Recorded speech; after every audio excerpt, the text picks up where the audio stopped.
Nice. Okay, I'm starting.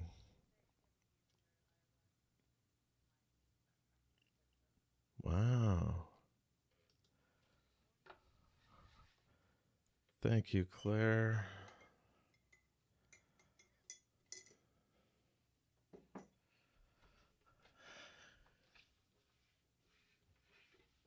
Are you Looks good picking on up my end. voice recording? Yes, you are. Although, Cool. how loud am I? Am I loud enough? Awesome. Hey. See. Yeah, you sound same as normal. Hello, little dog. Oh, did I sit on the floor, did I? Hello, Zenith. Say hello to Zenith. Hello.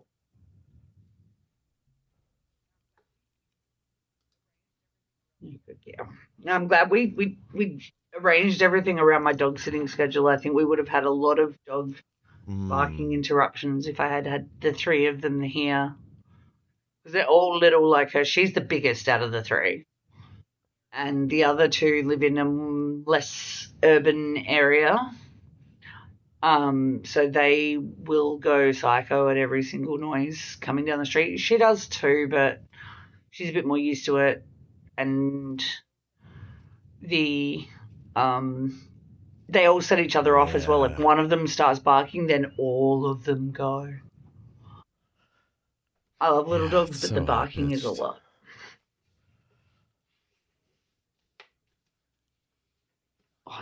The noises that can come out of Zenith when she's excited, like particularly putting the leads on all three of them to take them for a walk. Oh my god. It is so high pitched and awful. This is so exciting. And it sounds like she's like, yeah. Yeah. Yeah. It's happening. It's happening. It's happening. Oh my god, it's happening. And it's bad enough when you've just got to put her lead on. But when you've got to take the time to put all three of their leads on, and as soon as you pick up, it's not even the leads. If I pick up my headphones, put my shoes on, or especially pick up her. I've got a special dog walking bag where the poop bags come out of a little hole. It's cool. She knows.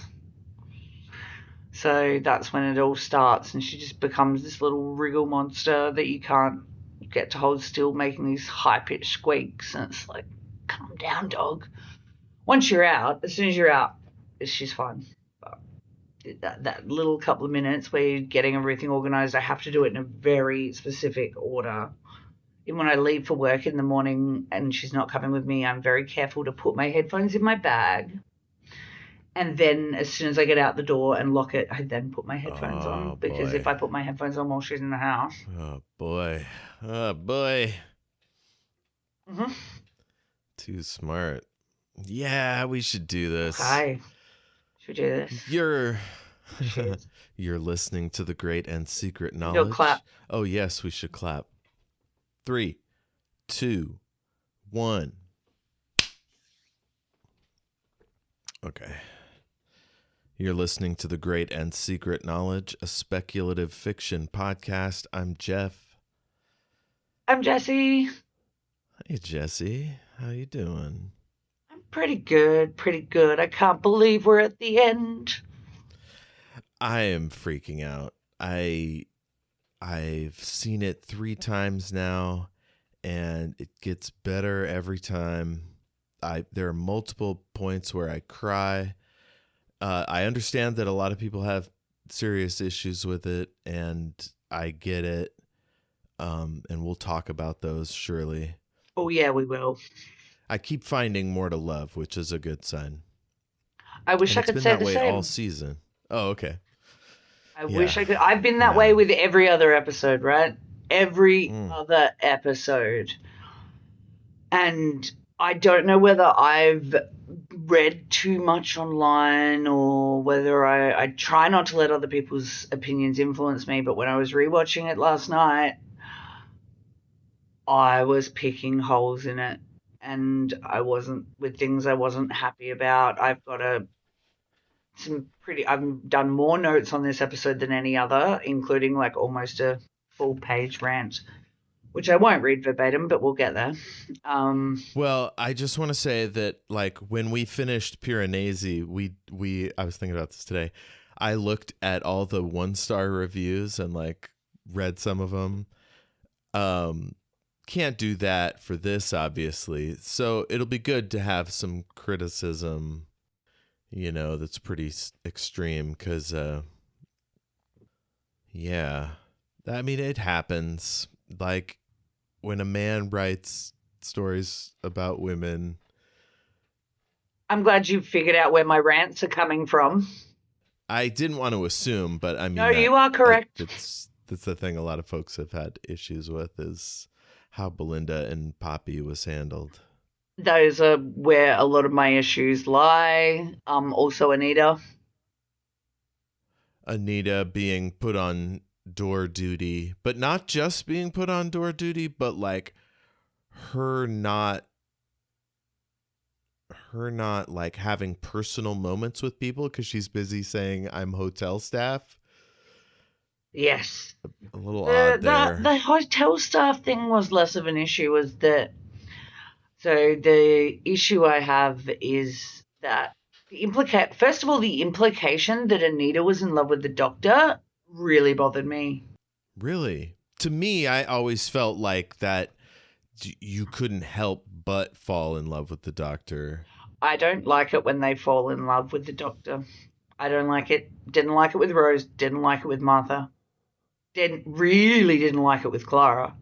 Now, if I had written this episode and I wanted to do this storyline, I would have had her see him dancing with Rogue and how happy he is, and have her get a great big smile.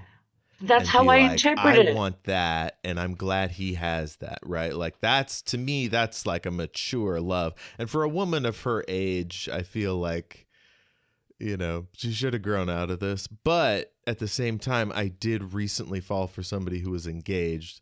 So, I didn't crown myself with glory there. I just stayed away until the wedding. Which, I mean, but that's the like mature response to that situation. Sometimes you get the feelings and you're like, this is inappropriate. I've just got to kind of work my way through this until I get over it. And sometimes that involves creating some space. And that's the grace I'm giving this storyline, is like, this is a human response. Like, I don't like it here just because of what we got with Anita and the doctor, which was they just hung out. Like, that's why love or not, like, she should really be happy that he's with Rogue, or that he has a baby, See, that was my interpretation on the first watch through, right? When I was just kind of going in blind. I did not click that for 1 second through any of it that Anita was supposedly in love with the doctor, because I just thought when she like looked emotional watching him dance with Rogue, she was just like, oh, that's so great. And the little bit of sadness to me was her going, oh, well, he's real busy right now. So I finally found a version, because the previous ones we'd seen her walk into were Pertwee and Matt Smith. So we're like, okay, she's found a doctor that's a version of her doctor. She finally found him, but he's clearly in the middle of this really intense moment. So I can't talk to him right now. That was all I thought the little sad sigh was. And I was incredibly shocked when I started to, get engaged with different people's opinions. And they're like, people going on about how brilliantly acted it was, where she went, she was like, oh. And I just don't understand why she needs to be in love with the doctor. I get very frustrated with this, with portrayals of women in a lot of things, because they can't just be friends with a man. Their value is not just in relation to a man and what kind of an emotional reaction they're having with that. My notes say, fuck right off with that rubbish.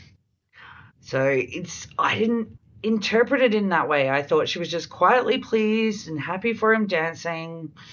Like watching the first dance at a wedding. Like you're watching, you're at a wedding, it's the couple's first dance. It's like, Look at them, and they're in love, and it's beautiful, and you'd have a little. I personally would have a little cry. So even the I just thought she just found a version of her doctor, but it was not the right moment to interrupt. So, and then it's this also. It's I think it's this the thing where there's this perception that like when a woman is a really close relationship with a gay man, I certainly like I'm I've glad you're been going here. accused I of didn't want to this. like interrupt you and change the Mm. subject. So I'm glad carry on. Well, my best friend since I was 16 is a gay man. I jokingly call him my gay husband because we come to each other's family functions, all that sort of stuff. And people in our friendship group used to always say, "Oh, Jessie's just in love with him." And the reason they're so close and hang out is because she's in love with him. And I never saw him, have never, will never see him in that way. He might as well be androgynous to me. It's completely ridiculous, and it's something that people, I think, like it's a common trope that even Will and Grace started that way. Will and Grace were dating in college, and that's how they met before he'd come out. And that the woman, oh, she's a woman, she can't be around a man without getting some feelings because women can't control their feelings. Like it just makes me so angry. Makes me so So angry. if I can provide I don't want to say counterpoint, but like here's an extra thing, right? You brought up the idea of a gay man and a close friend, and that's what we saw in Joy to the World. Mm.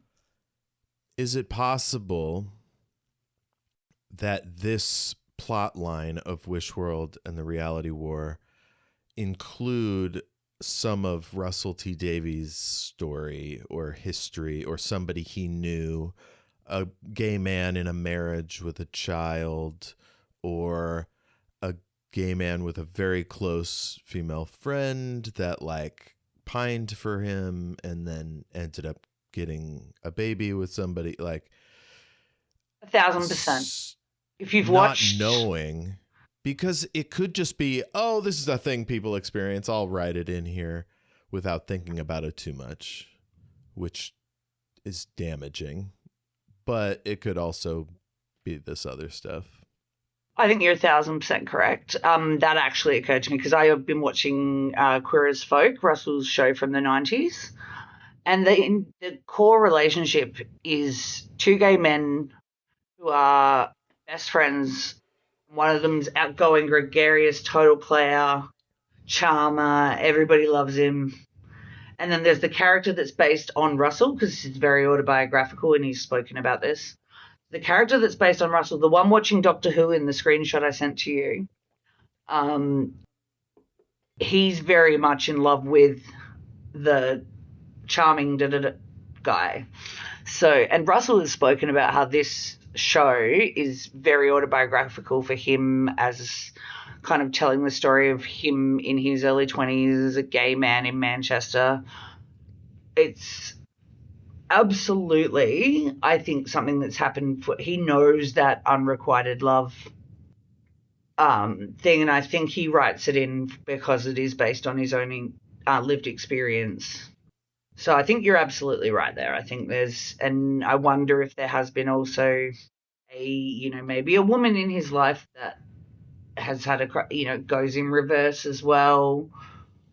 And even in Queer as Folk, in the first episode, the main gregarious, charming guy has a baby with his lesbian friend. So there's a bit of like crossover in that Venn diagram. I think you bang on.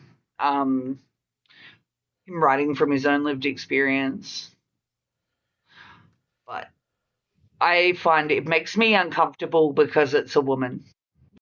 Well, and it's also the script. Like, if more than once she says, I'm just my job, it veers into like Stephen Moffat, I'm the tall one, I'm the fat one. Like, Mm-hmm. here she's a straight woman, but it's still she's being railroaded into insignificance. right in front of us. To what end? You know, it feels like her parts were cut out of the final edit or something. I wonder if her pregnancy is real. Because if her pregnancy is It real, would alter which scenes she could take part in. so that occurred to me as if it's a real pregnancy, because there's a lot of, particularly towards the back end of the pregnancy, if it's a dangerous one or high risk, I guess, then you are very limited with what you can do physically. So I would like to think that that's possible, but given the multiple baby themes throughout this episode, and maybe that's part of what put me off of it as well, is like there's 3 different babies. The simplest way to solve this is for the actor to say, "Oh, I was too pregnant to do any action." Do you know what I mean? Like, to take a little pressure off of Russell. Like, a producer can only do so much, you know? The writer has to react to the situation. So if that's what was happening, yeah. Now, if it was written this way, which I'm the deep dive literary person, I try to avoid production stuff because it just drives me insane. Oh no, I love the production stuff. Well, because it just opens up like miles of what ifs, and like that just makes me sad. Because like, what if Anita was taking part of the action? Like, it'd be cool, you know? Like, how many companions can we shove onto the screen at any one time? I'm into it. It's a finale, you know? I think Journey's End probably has more companions. That one is chock-a-block with companions. Well, the Children of Time, they also reference that the companions are the Doctor's children in that as well. Davros says it. The Children of Time. And late at the end of this episode, they all turn around and go, we are your children, da da da da da. We are, like, they reference themselves as companions, like Kate and Shelley Bingham and Mel all kind of reference themselves as being the Children of Time. So the children of the Doctor. You save all of us. Sometimes I think we're all your children. So I think there's a bit of crossover. I wonder if Russell's also run out of stories, because we've commented on this a lot throughout this season. The similarities with Martha. Yes. And this doubled down on a lot of them, I think, this episode. I've even got a section of, like, how does this relate? Like, I know it's been referenced on this isn't my original idea, I've absolutely heard it on other podcasts, that it's like the similarities with particularly the Last of the Time Lords. Which, while that isn't a Martha thing, that John Sim Master, for me, is intrinsically linked. Okay, let's rattle off the similarities. They're high up in the sky. High up in the sky. Reality gets reset. Yep. So they have an indeterminate amount of time, or a year or more. You did the maths. And then they have to reset reality, and then they're holding on while reality resets. So that's not Last of the Time Lords, but that is The Sound of Drums. Yeah. And that very much, here we go, where's my list? So the return of Gallifrey is referenced. You've got a renegade Time Lord trying to bring Gallifrey back. The Master, the Ring. So there's when at the end of the first John Sim Master arc, when they're burning the body, the ring falls off, and then someone picks it up in almost an identical scene to when that hand picks up the gold tooth. And that is the ring that they then use with the kiss of the genetics from his wife to basically bring him back in The Last of the Time Lords. So that's similar. A Project Indigo. So Project Indigo which is Journey's End, I think. That's the same backpack that Ruby uses to get into Conrad's room. And it says Project Indigo written on it. Like, get the Indigo device. And where she has to pull the things and Ruby's pressing the buttons on the backpack straps. He literally says The Last of the Time Lords. Yep. So it's... Plus we've had all the Martha similarities where they're both medical. There's a weird, uncomfortable relationship. I don't like the Doctor and Belinda having the kid together. Ugh. But... Yeah, the problem with the Wish world is that Russell's writing it, right? It's not just, let me make a place that'll be uncomfortable for everyone because it's meta and like we'll really have to struggle with the Doctor like being forced to live this life or whatever. Like all that stuff is in play, but also he's sticking Belinda in a housewife role on our television. It's uncomfortable, especially because she doesn't get to like turn it around and become like really integral at the end. She's put in a box. Literally put in a box.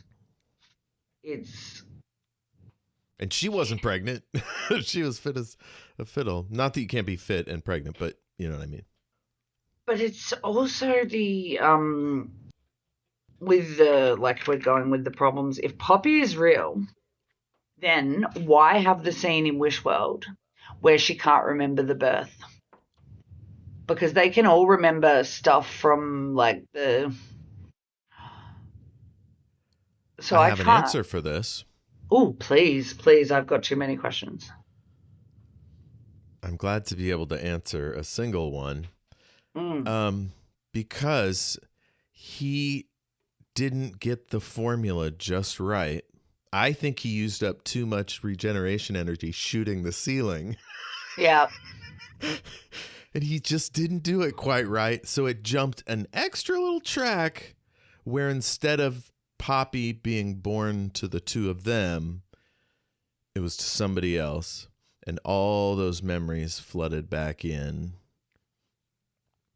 But there was that interregnum where Poppy didn't exist that I don't quite understand why that happened. Yes. That's kind of makes we see all those flashes of why Belinda wants to get home. I've got to be home for Poppy. What about my daughter? All of that doesn't make sense if he's supposed to be fixing something that was missing before. Unless we're only seeing the version of reality that Belinda lived with housemates. Like, when we first met Belinda, But not in this alternate dimension, right? Like I said. But then Poppy's not real. He just tumbled over there. But I think reality has to conform around the Wish child, right? Like it has to be born. It has to have a backstory to exist in stasis. You know what I mean? Do you mean so like Wish child like Desiderium, or do you mean Poppy? Poppy. Okay. I don't know about Desiderium. That's a god baby. I don't know what's going on there, but for Poppy, yeah, like reality had to fill in to include her. So it had to make her date somebody named Richie Akingbola, you know, like. But then that's not Belinda's real life. She had this thrust upon her. Fundamentally would make Belinda a slightly different person. Well, I mean, honestly, being a mother from a child's birth rather than adopting it later, which is what was going to happen, you would be a completely different person. So in that case, see, they jumped to a universe that made more sense and was stable, but throws everything else out of whack. Because, like, all those adventures would have gone differently if she had a fucking child. Like, you know? Right, Like, exactly. she would have taken fewer risks. She would, you know, just a whole lot of things would have been different. Maybe I just feel like I've been lied to all season because it's this fundamental part of Belinda's character that just we weren't let in on, and I get really annoyed when they keep secrets like that from the audience. Because we need that background information so we can build a perception of her and feel empathy for her. And I lose a lot of empathy for her as the mother of Poppy compared to Linda, the badass nurse who saved that woman's life in the story. It's kind of like they had their cake and eat it too. They get to give us a strong, confident, single, childless woman and a woman of selfless virtue that is raising her son and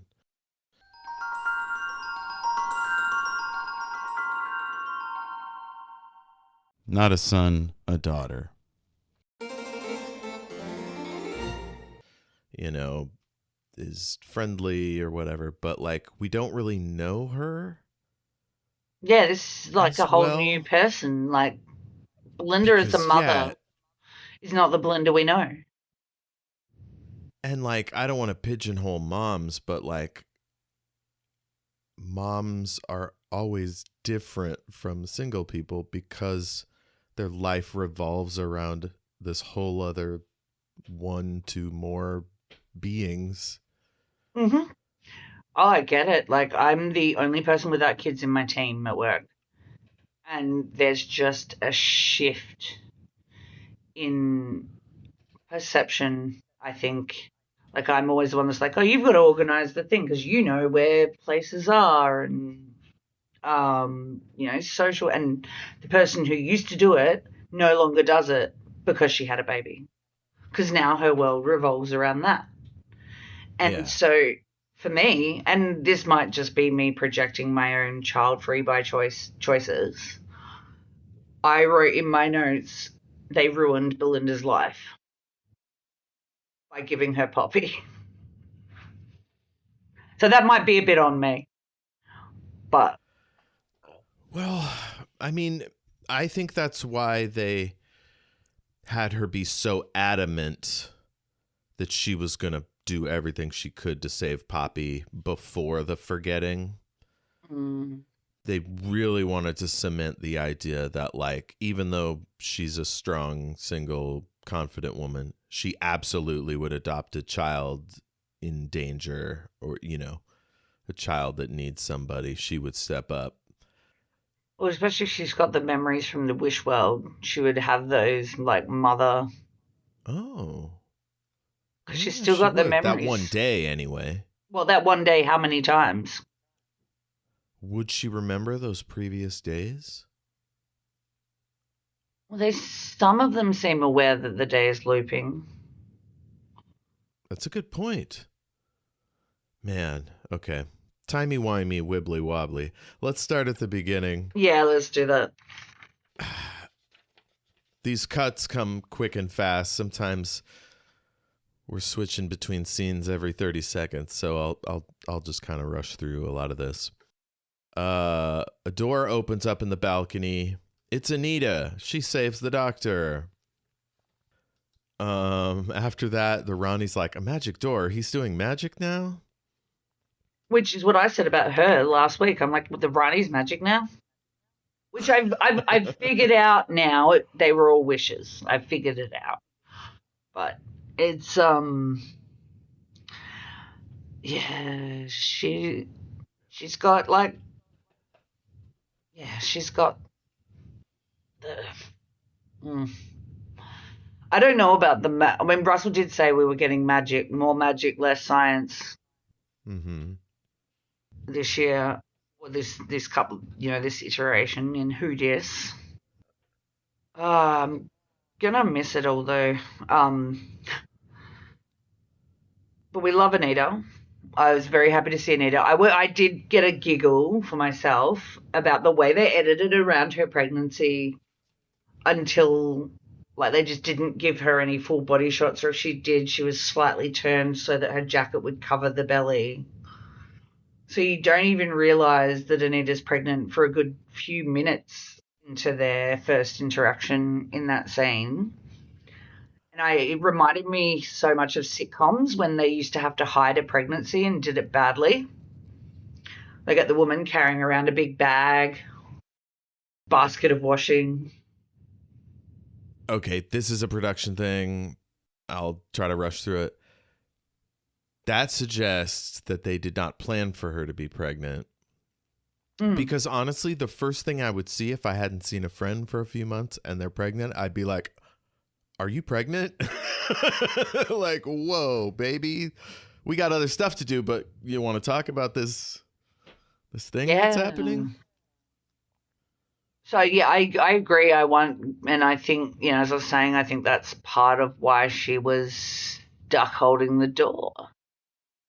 The other possibility is that we are kept from knowing she's pregnant until a suitable dramatic surprise point. I don't know when that would be, but well, I mean, we found it, like, we got it pretty quickly, but like they did their whole catch up this da-da-da-da-da, a little bit of exposition, and then all of a sudden you see that she's pregnant. Like, what is with Russell and the babies, though? There are so many babies in this episode. There's 3. Does he do babies in the first series? No, he's very not babies, I thought, of Russell. Like, he's, it's, maybe it's a reflection of where he's at in his life.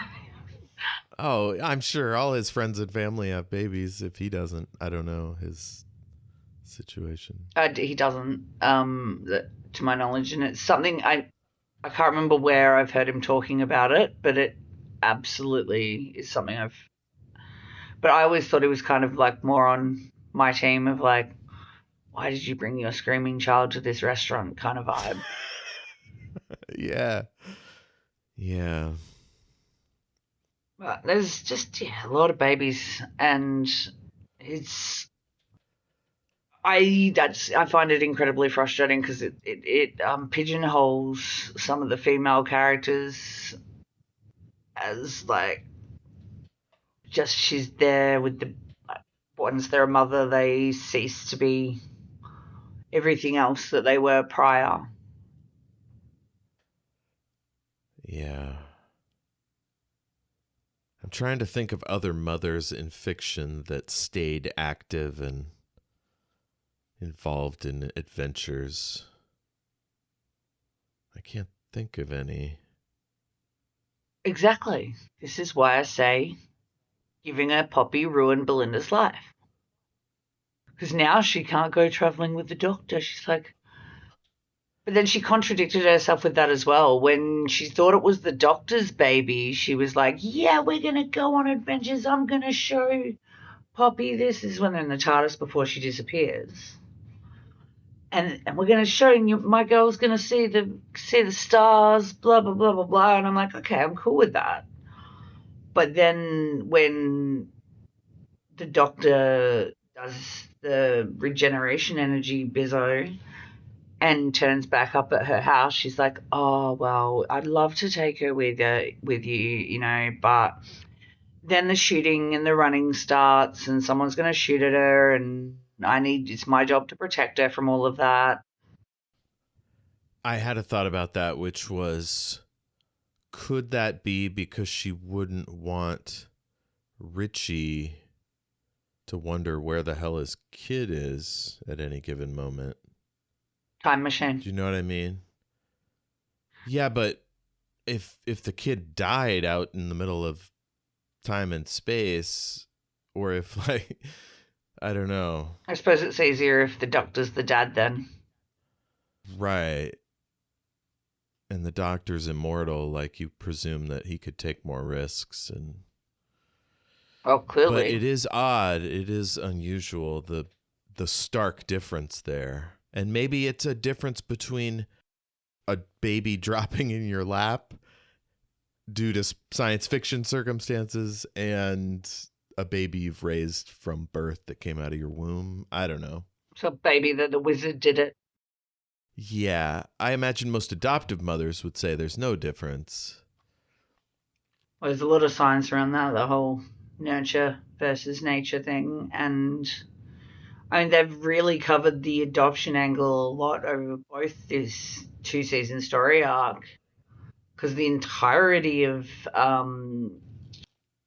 Ruby Sunday, why she, like, her entire arc was built around being a foundling, being adopted, her relationship with her adoptive mother, her relationship with her birth mother that comes about. So maybe that ties it in a little bit, I guess. I don't think they could have given the baby to Ruby because Ruby's so young. Whereas a woman of Belinda's age maybe is more in a position. I'm not sure about that. I think down. so I heard a theory, and this is again not my original thought. It was Adam, that a lot of this stuff was written for Ruby. Can you imagine saddling a 19-year-old with a baby? Like, I don't know. That does not sound like a good idea. They should be out there sowing their wild oats. They should, but plenty of times they're not. That's true. And particularly, it's all very like mother-daughter, mother-child kind of.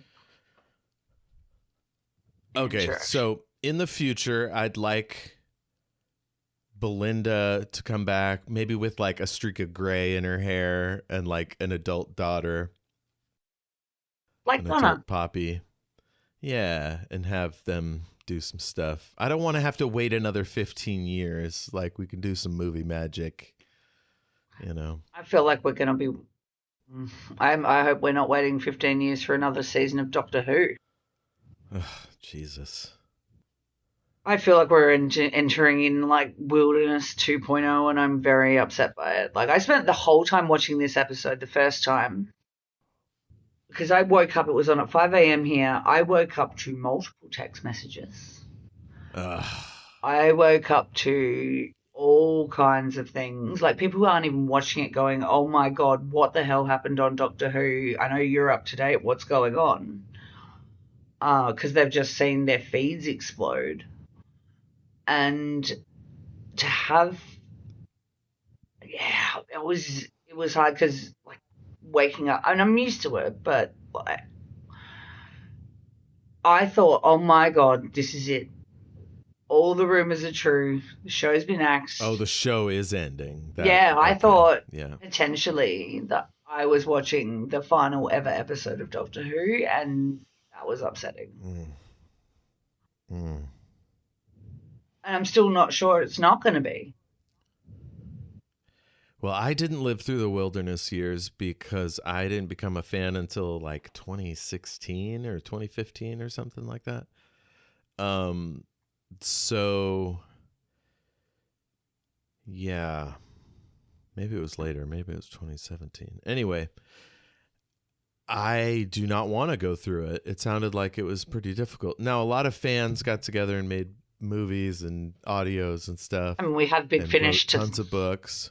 Big Finish was created out of it. Like, a lot of good stuff. But we like a budget. We like to see our lovely companions interacting. We like to see our doctors. Mm-hmm. Yeah, I could have kept Shooty for another 10 years. I love him. Oh, same. We've always, certainly with New Who, we've always known when a new Doctor was coming. And it's, I was really concerned, and I'm devastated that this is the end for Shooty. On this, I've got a tiny little segue. My friend was watching with his kids last night and sent me a video of them reacting to the regeneration. And his 5-year-old literally turns to the camera and just goes, I don't want it to happen. And she's 5, she's 6 now. Like, this would be one of the first regenerations she'd really remember where the doctor, so, like, it just hit me. I'm like, Shooty is her doctor. Yeah. In the way that, we've all got our doctor who is our first doctor. And Shooty is hers, and that, like, watching this little kid frigging react to regeneration reminds me of the power of the show. And we're used to it. Like, oh, yep, here comes the gold and the Artron energy. What is she? Yeah, I just broke my heart for her a little bit to witness this poor little kid just reacting to her first regeneration. Well, we're 1:27 in.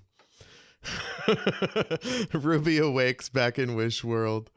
And I thought her bedroom decor was really cutesy. Like what a conservative dork might think a city teen would have on her walls. Oh, I commented on, the posters, right? Like, she's 20 now. Pictures chock-a-block. She's got all these, like, I don't know.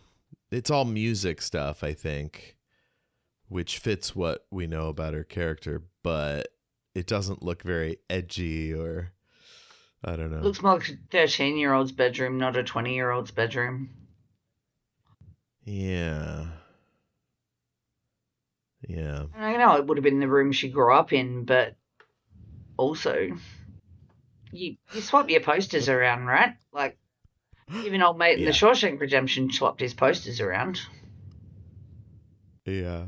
So she wakes up there. Belinda wakes up and she's wondering where John Smith is because his side of the bed is empty.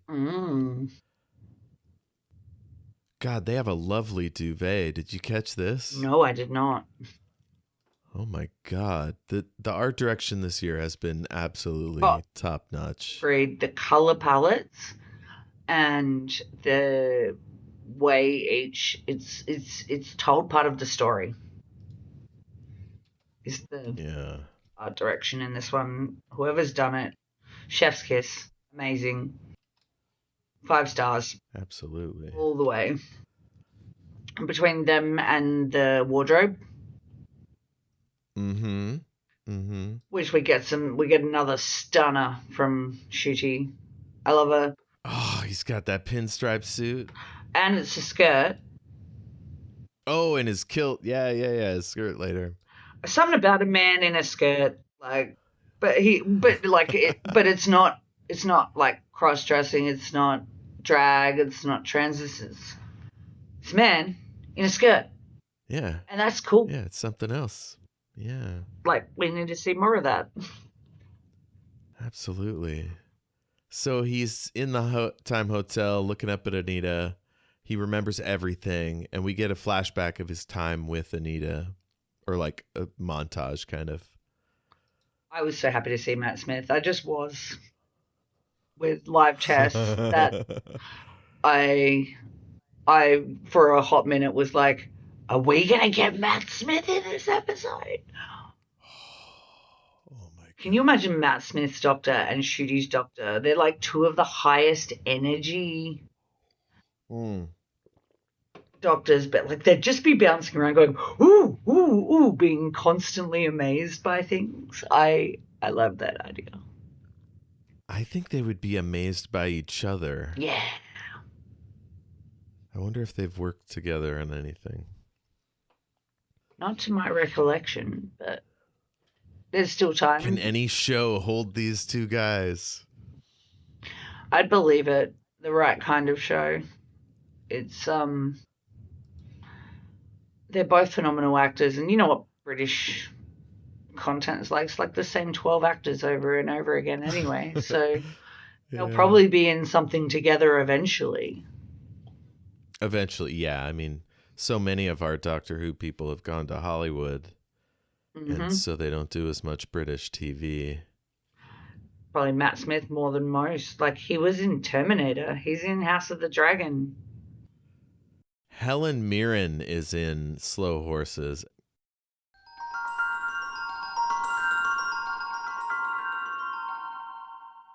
It was Kristen Scott Thomas, not Helen Mirren. Isn't her performance fantastic? I haven't gotten up to her yet, but we've talked about Slow Horses several times, I'm savoring the last episode of season 1. Oh, she's the great. head of MI5. Maybe is she in season 1? Yeah, she's the lady with the short blonde hair. Yeah. It's been a little while since maybe. I need to finish it. I've just been savoring that last episode of season 1 for when I'm exactly in the right mood, but this isn't a Slow Horses podcast. Gary Oldman's also in it, and he's tremendous. Everybody's so good, great. He's good. Well, we got a few of them in this season, right? This season of Doctor Who, there was at least 2. We got Rani. Freddie Fox, who was the Hellion. Freddie Fox, who plays Snake? Octopus? He's got some animal name. Spike? No.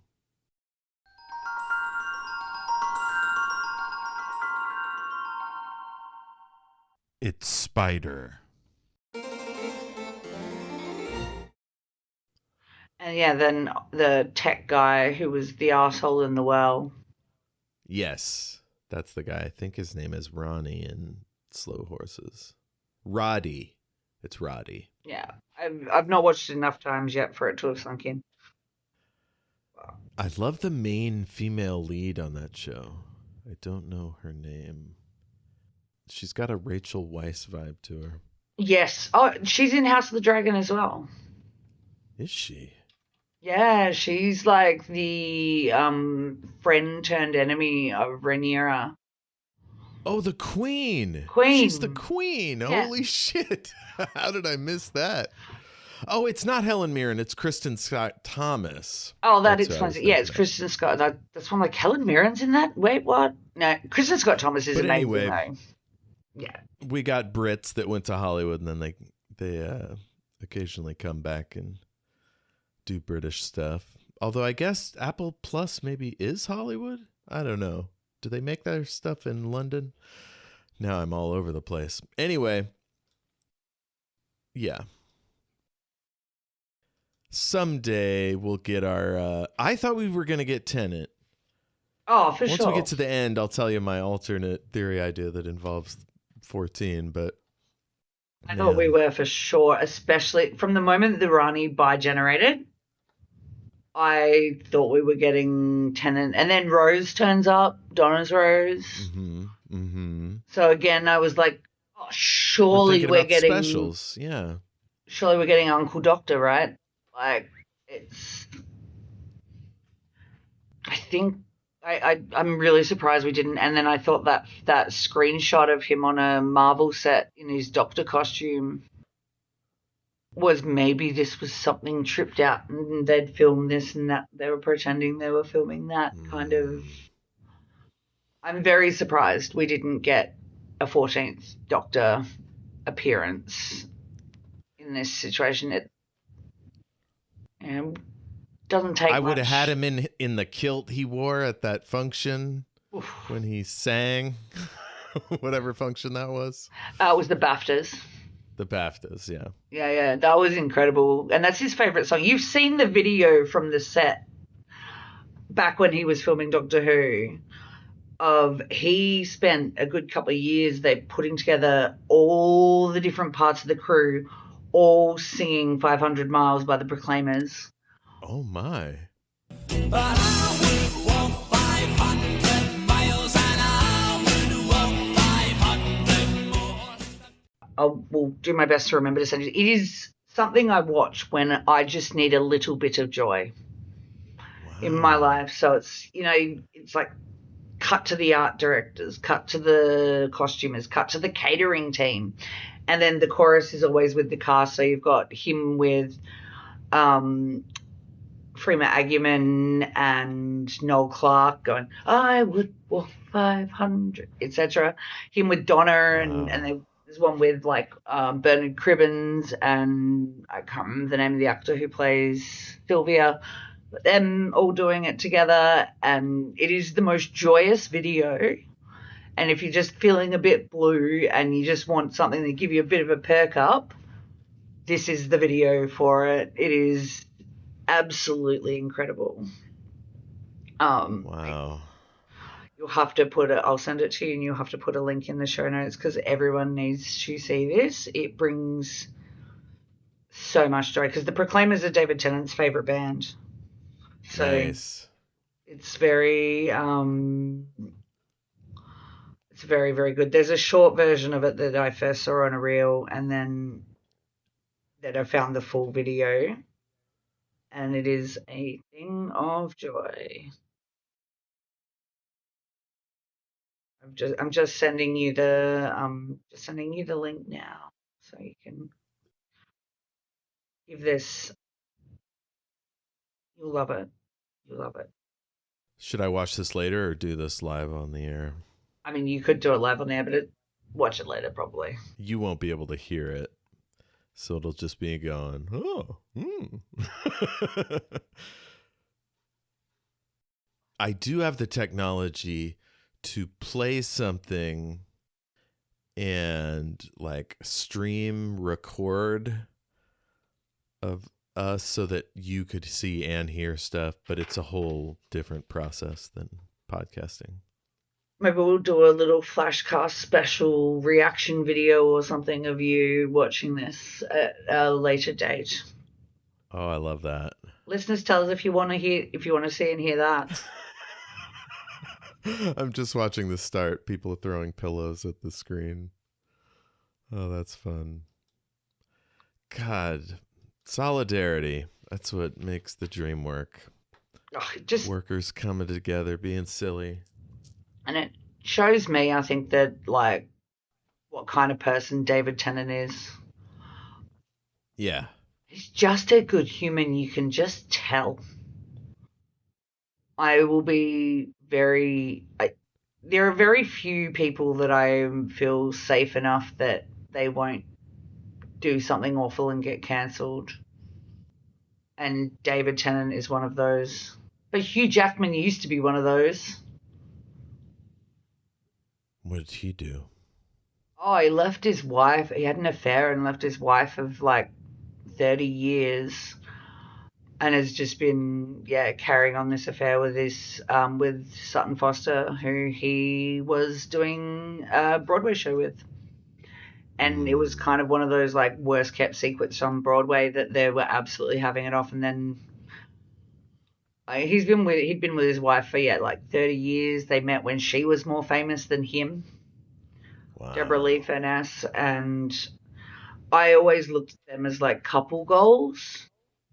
Mm-hmm. They met, they fell in love, they're still together, they adopted their kids, they're raising their kids, and I was like, we'll always used to say on Top Profile that if he was going to if you needed to send someone to the aliens as a like best of representation of humanity, it would be Hugh Jackman, because he's got this reputation everywhere that he's just the nicest guy. Yeah. There's a phrase from my favorite book series, the Vorkoskin Saga. It's all Cretans are liars, but not all liars are Cretans. Ooh, I like that. So, like, he's an edge case. Like, you have to lie to maintain an affair. Yes. But, at least from what you've told me, like, it might not be as bad as it could be. Well, really, it's not like he did, like, people fall in love and make mistakes, and I don't think it's cancel worthy, but my God, they're getting a lot of hate online right now. I can imagine. Like, the Sutton Foster, and she had quite the profile herself. Like, she was, I knew her from the TV show Younger, and she's had to, like, get off Instagram and turn off comments on any of her posts and all that sort of stuff because people are just shredding her, calling her a home wrecker. And I'm like, well, arguably he wrecked his own home and she wrecked her own marriage, but they Oof, aren't. both She's bad. not responsible for wrecking his marriage. I mean, it's, love is a complicated thing. There's a big difference between that and like Neil Gaiman. Right. Like, my ex-wife was abusive and cheated on me, but she also carried on with our friend. So I'm a bad example of somebody. I gave her a lot of latitude. Yeah, well, this is when it's individual relationships as opposed to skewed power dynamics. I think it's two very different. Yeah. I guess I keep going back to the Neil Gaiman example because that one, I had him down as one of the good ones too. But I didn't know he was raised in Scientology. That it all makes sense when I learnt that. Okay. If you want to hear more about that, listen to past episodes this season. God almighty. Yeah, we won't go down that rabbit hole Good again. old Neil. So Anita explains that she's got the house key. She can go anywhere at any time. And she explains that May 23rd just keeps happening over and over again. And she says hundreds of times. So I did the math. I just have to take a moment and congratulate you on your correct theory from last week. Well done. The time loop theory. I did not. Okay. Yeah. I wasn't sure on the time loop, and in my initial reaction notes, even it just says, "Well done, Jeff." Nice. Well, thank you.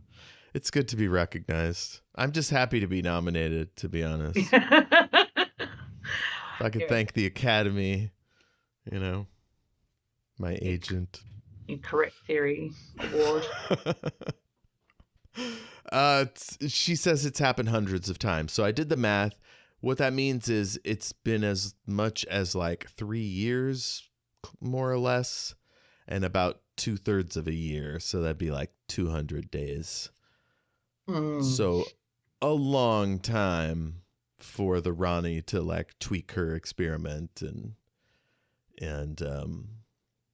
Got her enough the doubt. level of doubt. Yeah. I'm so impressed you did the maths too. Like, how do you know that it's been this long a time? Oh, you did the maths. Yeah. Let's see.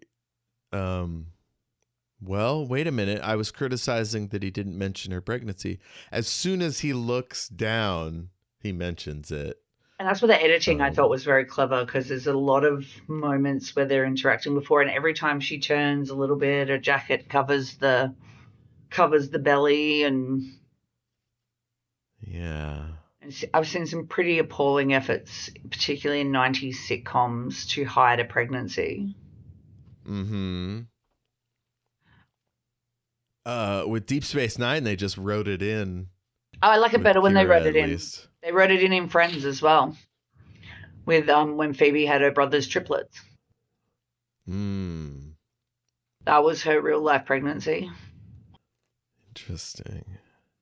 The worst one ever was the nanny when Cece was pregnant, and they just have her like constantly with a giant bag or carrying stuff, or like you only ever see her standing behind a couch from chest up. Oh my God. I think Beverly Crusher on Star Trek was pregnant one year, and she just had bigger coats. Yeah. Big coat, big bag, all that. Gillian Anderson from the X-Files. They wrote that in, though. Oh, did they?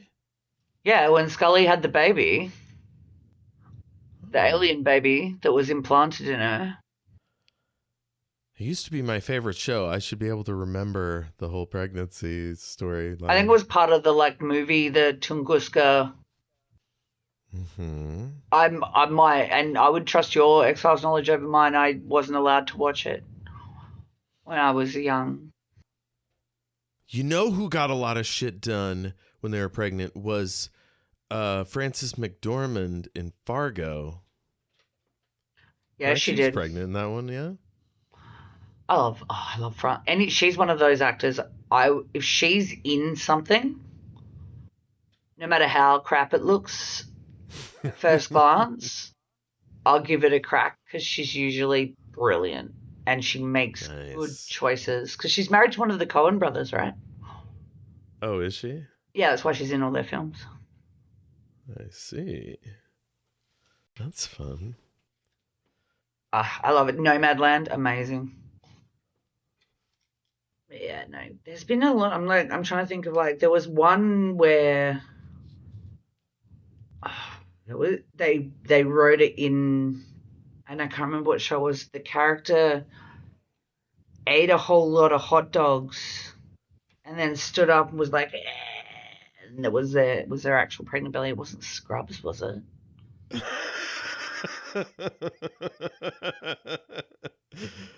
That's hilarious.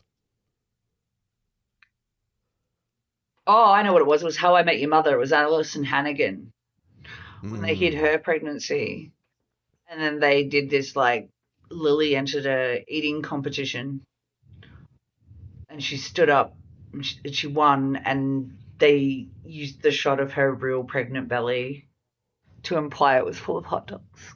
And the new champion with 29 hot dogs, Lily the Belly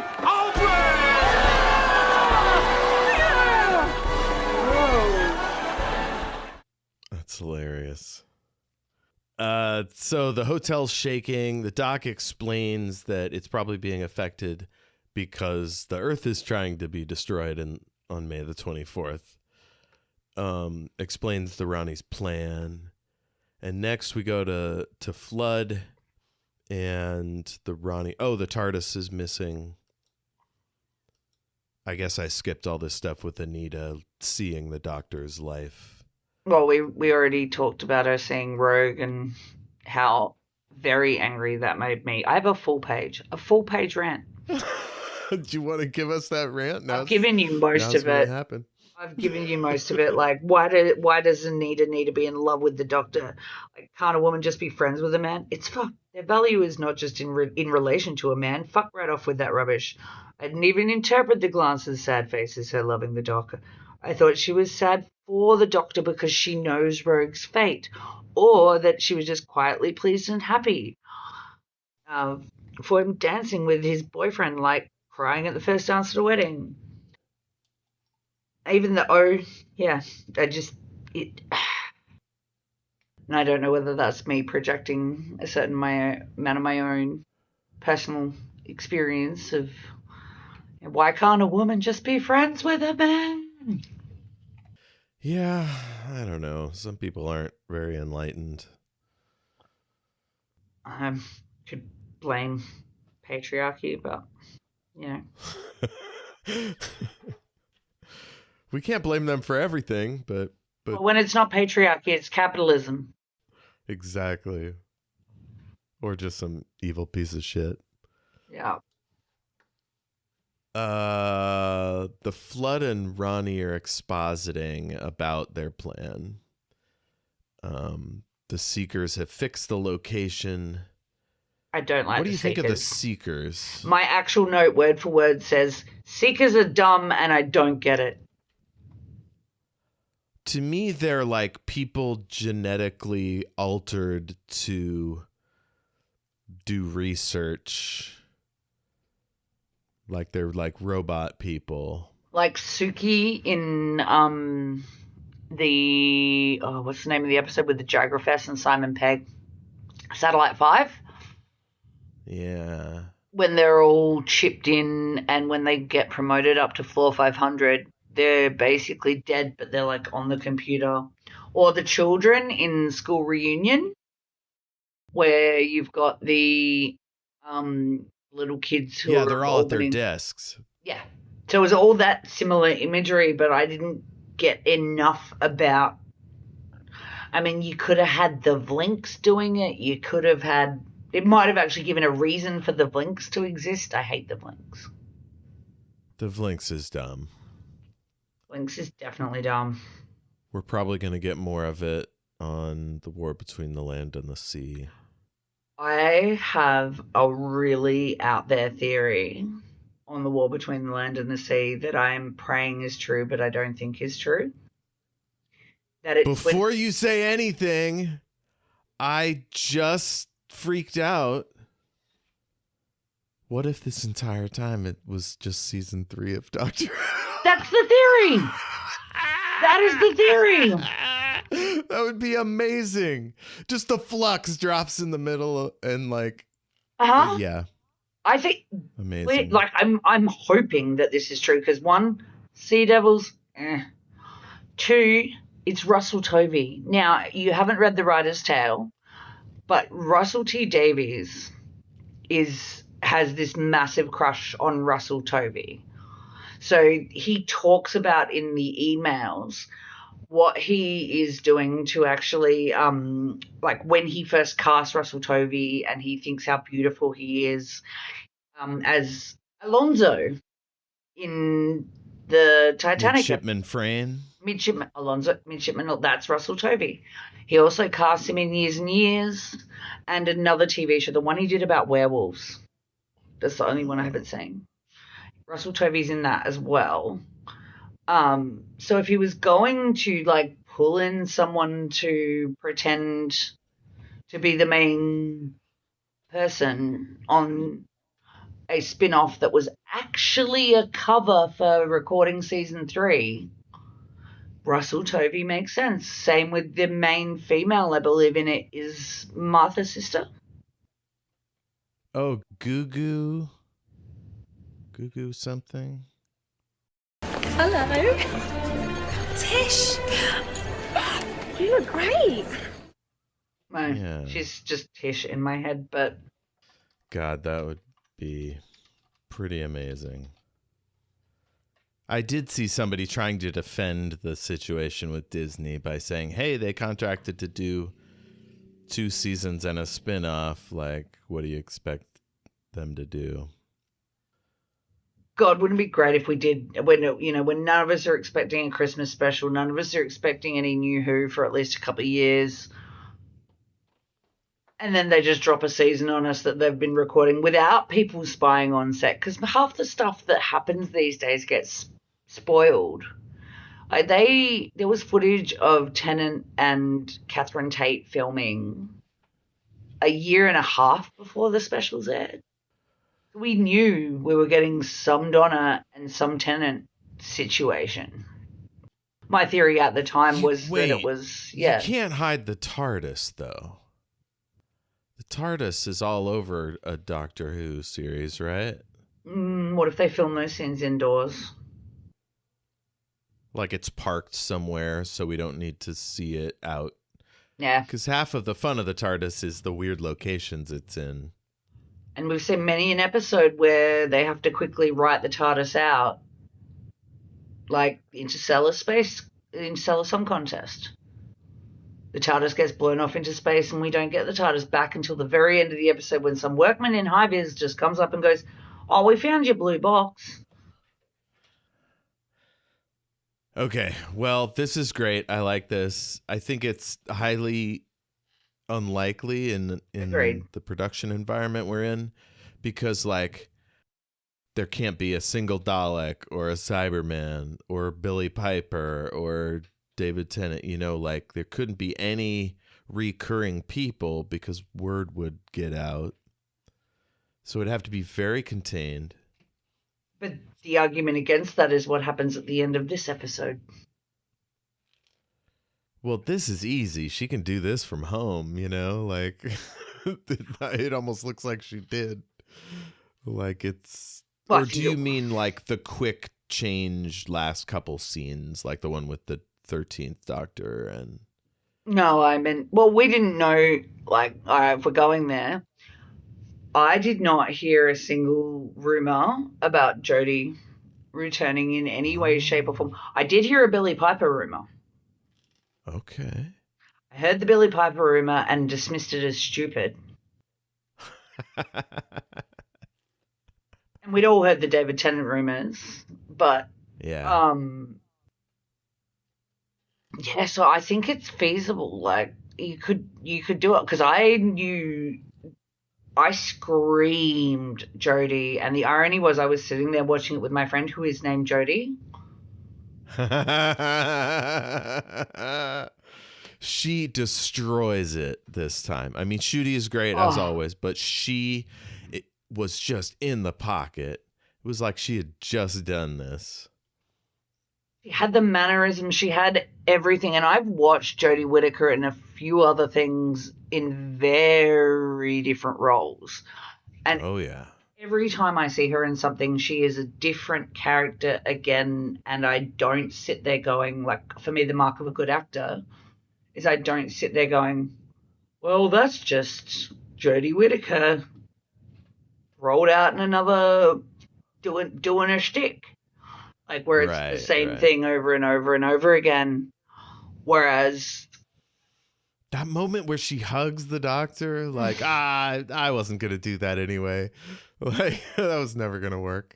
Oh, the best, with her opening line of, well, the best male one anyway. Yes.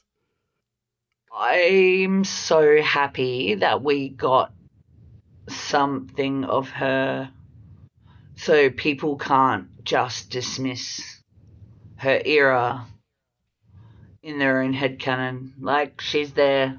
Same with Joe Martin. Like, these things exist in post-Chibnall Doctor Who, and they should. Yeah.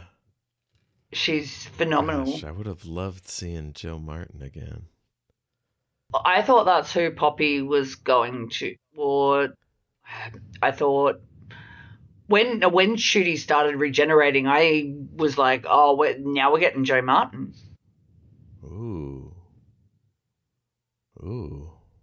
Because I dismissed all the Billy Piper rumors. Oh my God. And I love Billy, but I would have rathered we got Joe Martin. Yeah, somebody said that because it doesn't say introducing Billy Piper as the Doctor, that there could be some other trickery shenanigans. The most cynical reading is that this was a last-ditch effort to make something positive in the news at the same time as, like, Doctor leaves grumbling, you know? I think it's as simple as they didn't know if they're renewed for anything further. They don't know when the new season is going to be. Is it going to be with the support of Disney? Is it not going to be with the support of Disney? Is it going to move to Sony? Which is a theory I like because Bad Wolf Productions is owned by Sony. So it could move to Amazon, to Prime, which I'm not mad at because you still got that like international streaming audience and access and money rather than just being reliant on the TV licenses that they get that fund the BBC. So I do think that there's lots of different ways the show could go from here. But you've always known who the new Doctor's going to be in New Who, right? Right, going back to Eccleston. David Tennant was announced before the Eccleston season aired. So they already knew Eccleston was leaving. He hated the experience. They cast David Tennant. So we already knew that there was who the new Doctor was coming in. And we've known the new Doctors. Like, we knew Shooty was the Doctor for longer before his first episode aired than he actually was the Doctor. Okay, so here's my thinking. If I knew who the next Doctor was going to be, I might sit on that to give Shooty's time enough breathing room to, like, fans to say goodbye and all that. But it doesn't seem like a business decision.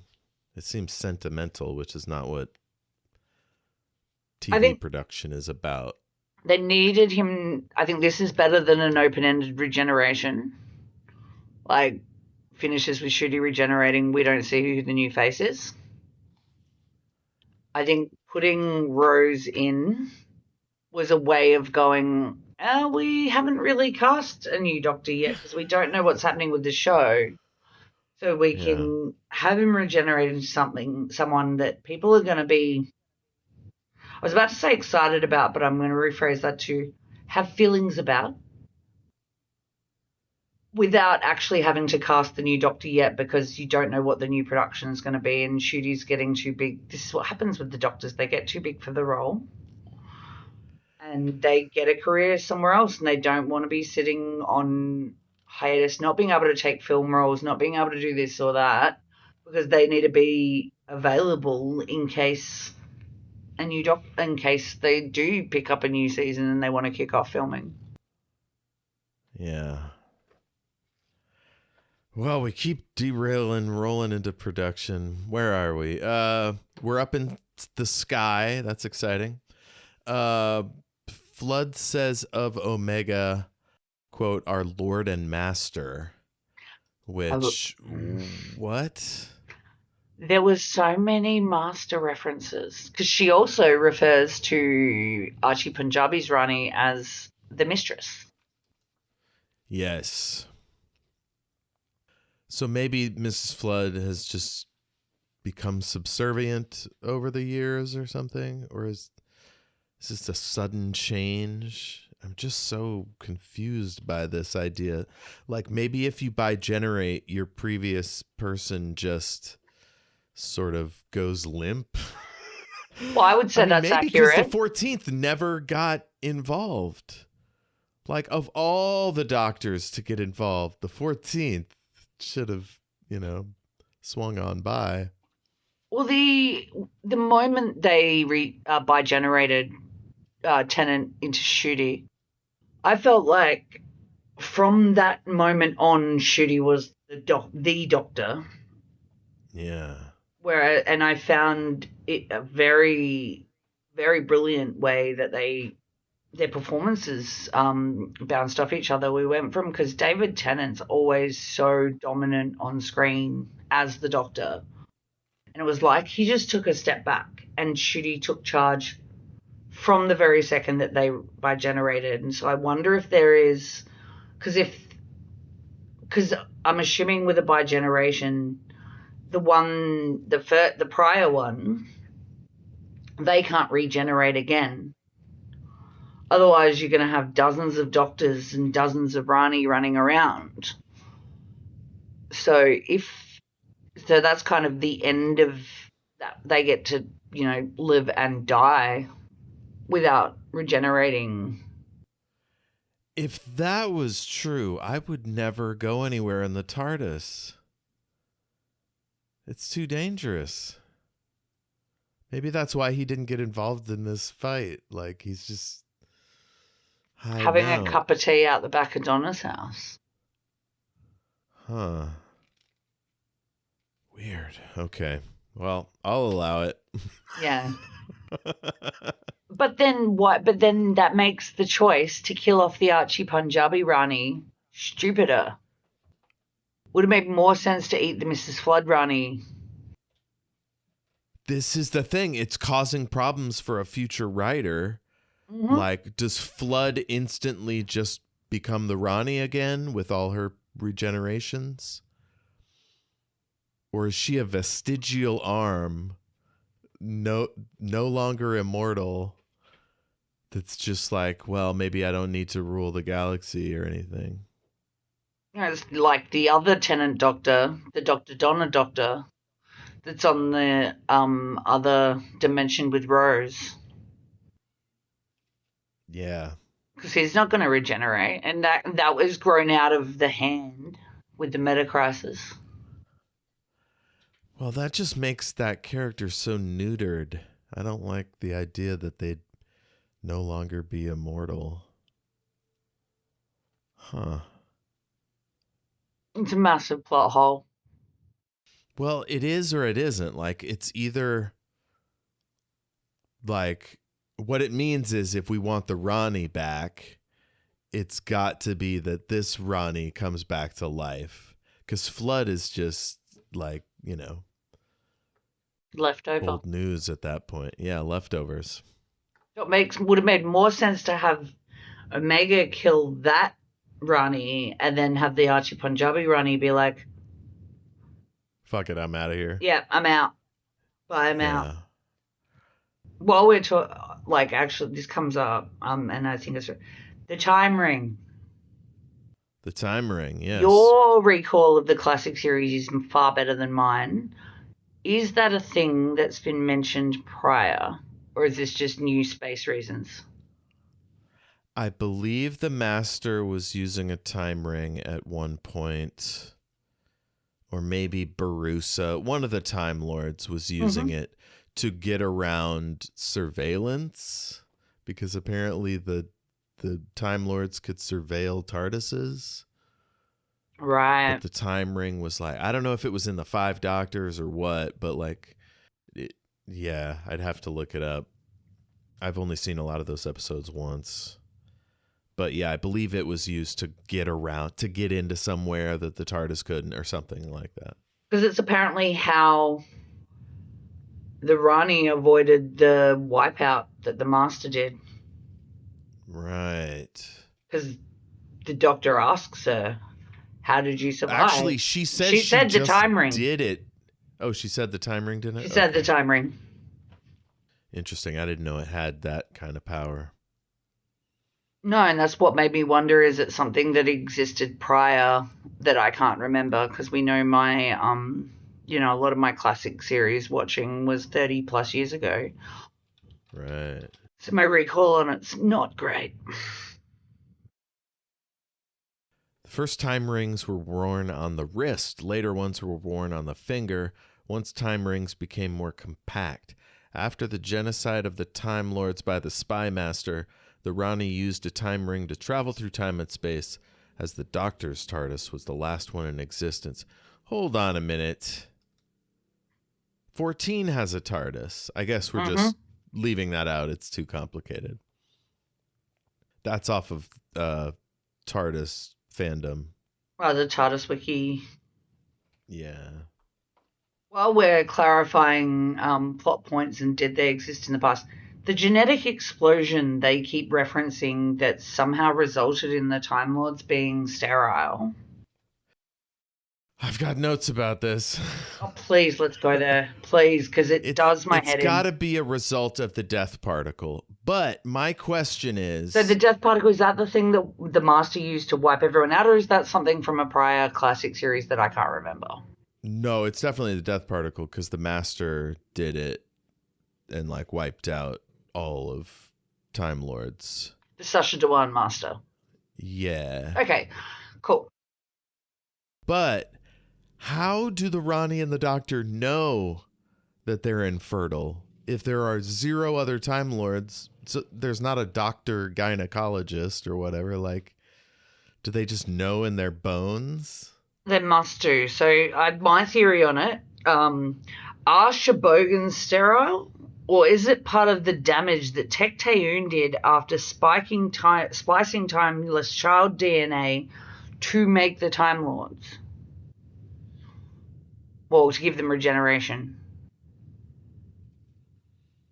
Because that's what I didn't understand about the genetic explosion thing, I guess, and you partially answered, because if it's death by extinction due to not being able to procreate, then wouldn't there still be a bunch of Time Lords rocking around on Gallifrey when the Jodie Doctor turned up and found it burning? I just thought the Master just kind of went there and just went, pew, blew everything up. Apparently it was a weapon that just took them all out genetically through time and space. I don't know how it works, but it got them all. Except for the including Rani. Susan, I guess. Oh, yeah.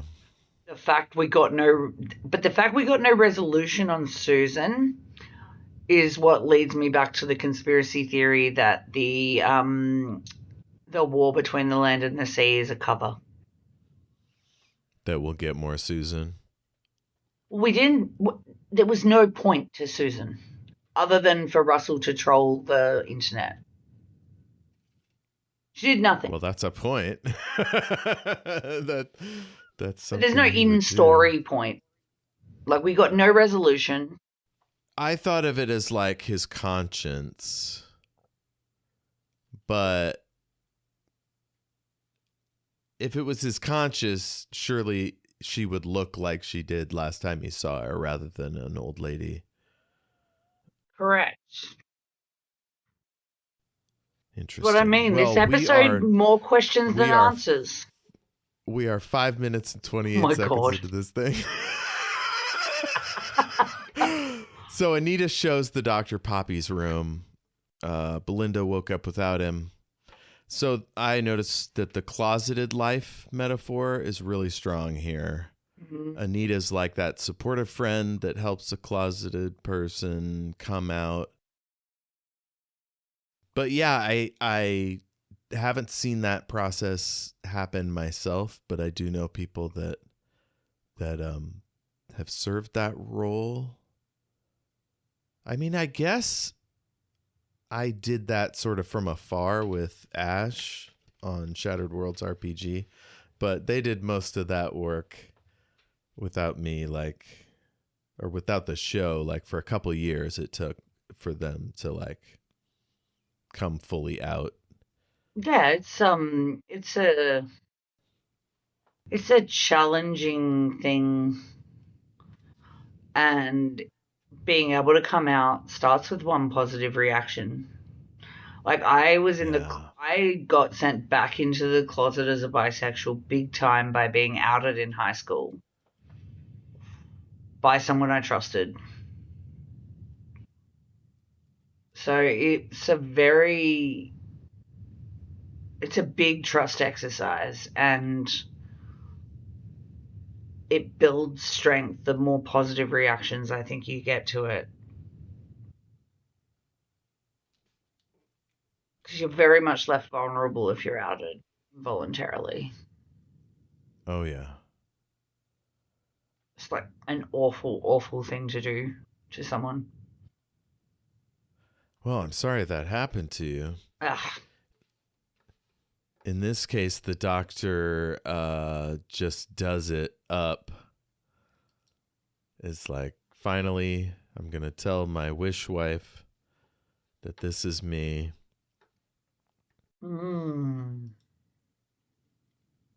Belinda's like, I thought you were out. She's feeling some doubt, which I think that suggests that she is still totally in the wish.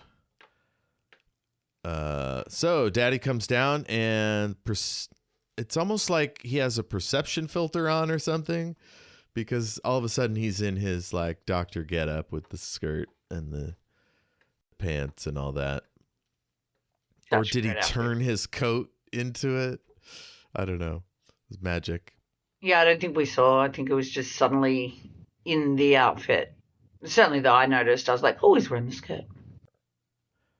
It also made me think that it could be analogous to a trans partner coming out to their spouse, or like somebody with their gender identity, or maybe they're a furry, or whatever, like something that's fully a part of their personality and their psyche, and they're finally showing it to someone they love. It was bringing out that the version of yourself that you've been hiding inside for such a long time. Yeah. Whether it was consciously or unconsciously, because I think there's again, go back to the experience of being outed, and it sent me, it triggered a lot of my own internalized homophobia that I had from growing up even though my parents were progressive, the town I grew up in was super religious and super conservative, and you just didn't be out.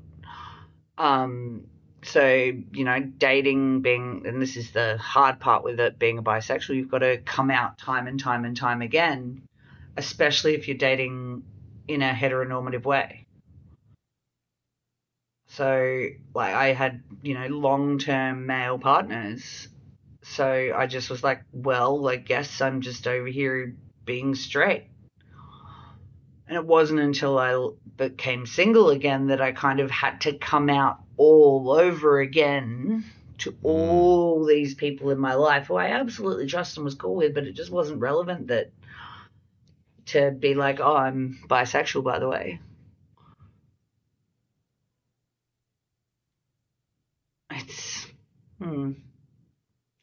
It's a difficult thing. And I think that's a really good nerve. This moment, because Belinda takes it well, I think. I think she does. I think because she follows knows in him her through heart the of door. hearts. I think she still knows in her heart of hearts that that's not their real relationship. I think I was more uncomfortable with them being like at the beginning of Wishworld. Yeah. Such a gay-coded doctor. Yeah, it was awkward when they kissed. I'm like, Oh, this yeah. is so just not good.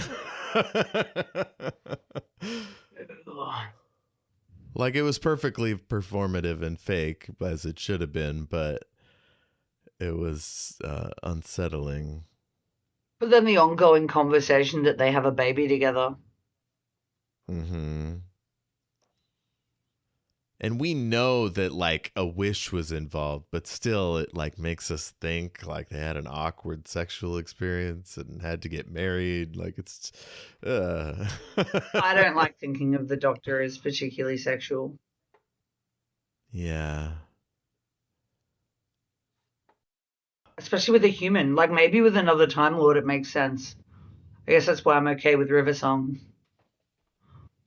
There's this moment with Anita where he says, and I have a daughter, and she says, but she isn't real. And he goes, how dare you? Oh, yeah. And I have a daughter. But she isn't real. How dare you? I have been in the halls of the Goblin King. I have stood in the palaces of the Daleks. I have entered the caves of Satan himself. But what has happened here, in his tiny little bedroom in the middle of suburbia, is bigger than anything. That was good. Except Anita's right and she's not. But anyway. So Belinda is super stoked that Poppy is real. They're both so happy. I noticed the Doctor didn't introduce Anita very well. And this sort of, I don't know. It's this weird inertia. It almost felt like a classist thing. Like, she's in the service industry. Don't pay too much attention to her, you know? A lot of people have had a lot of problems with the treatment of Anita. And her continually saying, I just work here. I'm just a hospo worker or hospitality worker. Hospo is what we call it down here. Yeah. Maybe if she hadn't been pregnant, she could have hunkered down and said hi to the kid and all that. But, like, because she's pregnant, they have to, like, keep her standing in one spot. I don't know. I think for me to feel okay about some of that stuff, I need to know whether the actress was actually pregnant. Yeah. If the actress was actually pregnant and there is, like, real life reason as to why she was not more involved with the action, I'm more comfortable with that than if they'd just written this pregnancy in and had her standing there holding the door. Because she does say she met her partner, who is the father of the baby, immediately after seeing the Doctor dancing with Rogue. Yeah. It was right after that I met him.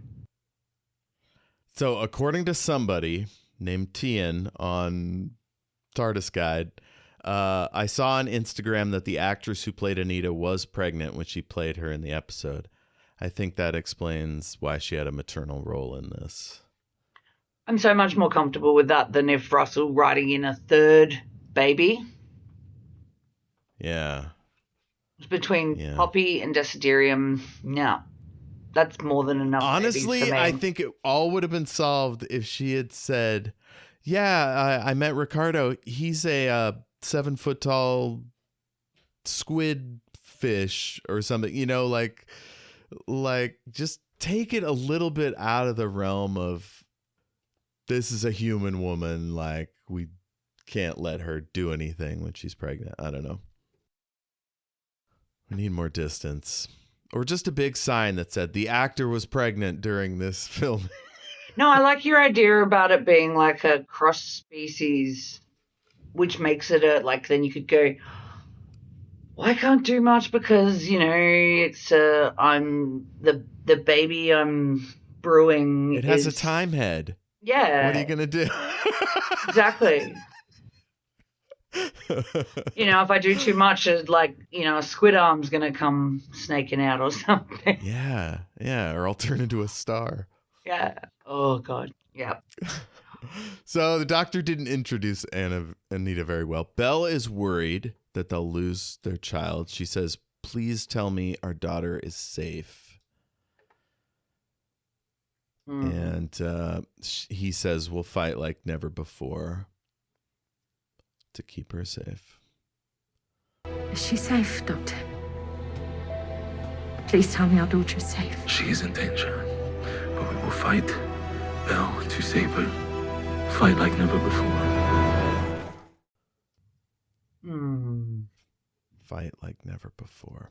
So then we're back at Unit. Kate demands that they not look at the magic doors opening in the walls. The doctor rolls in to explain the whole situation. Anita opens several doors at once, which causes this reality breeze. Yeah, I didn't guess. even notice the multiple doors until my second watch. Yeah, if the office wasn't so drab, I feel like it would have been more apparent. But they're like off camera most of the time. Like, what would have been extra cool is if there were 4 Anitas. See, that's the Through problem. some time trickery, they could have had her at every single door, visible plainly in most of the shots. We didn't need 4 doors because it completely lessens the importance of Anita holding the door open. Because if she's holding one of the doors open, who's holding the other doors open? So 4 Anitas would have solved that. Or just throw some unit personnel. You got an office full of people. Just stick some at the doors. Send Colonel Ibrahim, whatever, Or just get a doorstop. Yes. Yeah. Doorstop. So I noticed that during that daughter safe thing, the doc didn't make an empty promise, which a lot of times he does. I appreciate it. Yeah, he does. He does. So we get our reality breeze. Everything reverts. Rose reappears. Susan says, "I'm wearing nylon." I do like Kate in tweed, though. Yeah. Because Kate's like, I'm wearing tweed. Ugh. But I quite like it on her. Hell yeah. She says, "What's happening?" And the doc hugs her. Reality's reasserting itself. The doctor says to Rose, apparently Conrad couldn't accept Rose's identity, so she vanished entirely. Which fits with what the disabled experience was as well. They don't, like, people would walk when Ruby's saying to Shirley Bingham, how have I never noticed this? Like, and she's like, or like, how have I never seen this? And she's like, you have, you just never paid attention. Yeah. Ugh, so wild. I do like the othering in, the representation of the people who are othered, who are, the most vulnerable members of society, being Conrad doesn't see them, so they kind of just exist on the periphery. Yeah. Ugh, so gross. The doctor explains what the bone beasts are. And then he says, and one more thing. The music gets really exciting, and he holds out his hand, and Belinda comes out with Poppy. Oh, actually, first, everybody gets their chip reactivated. So Shirley and Mel, Ruby. And we get the absolute best entrance by anyone, honestly, in just about anything ever. Mel zooming in on her Vespa, just driving it straight in. Yeah. It's with all her lovely orange matching to her hair. Her hair's all gorgeous. When I grow up, I want to be Mel, basically. She's fantastic. Somehow her hair gets permed on the way to the office. People have been joking that she was like parked in the elevator, like just waiting with her scooter to get to the top floor. Like, well, you should silly. have to. Unless she rode up the side of it like Matt Smith did. Yeah. Which would have been really cool. But as a fellow curly-haired girly, her hair was just, And then against all the orange, like it's normally I wouldn't have thought people with red hair would wear a lot of orange just because it's too much. But she pulls it off and matches to her Vespa. It's amazing. Yeah, I'm embarrassed to say that I messaged Jessie. I said, damn, Bonnie Langford is still looking good. Mm-hmm. What I didn't say was that ass. Oh my God, that ass.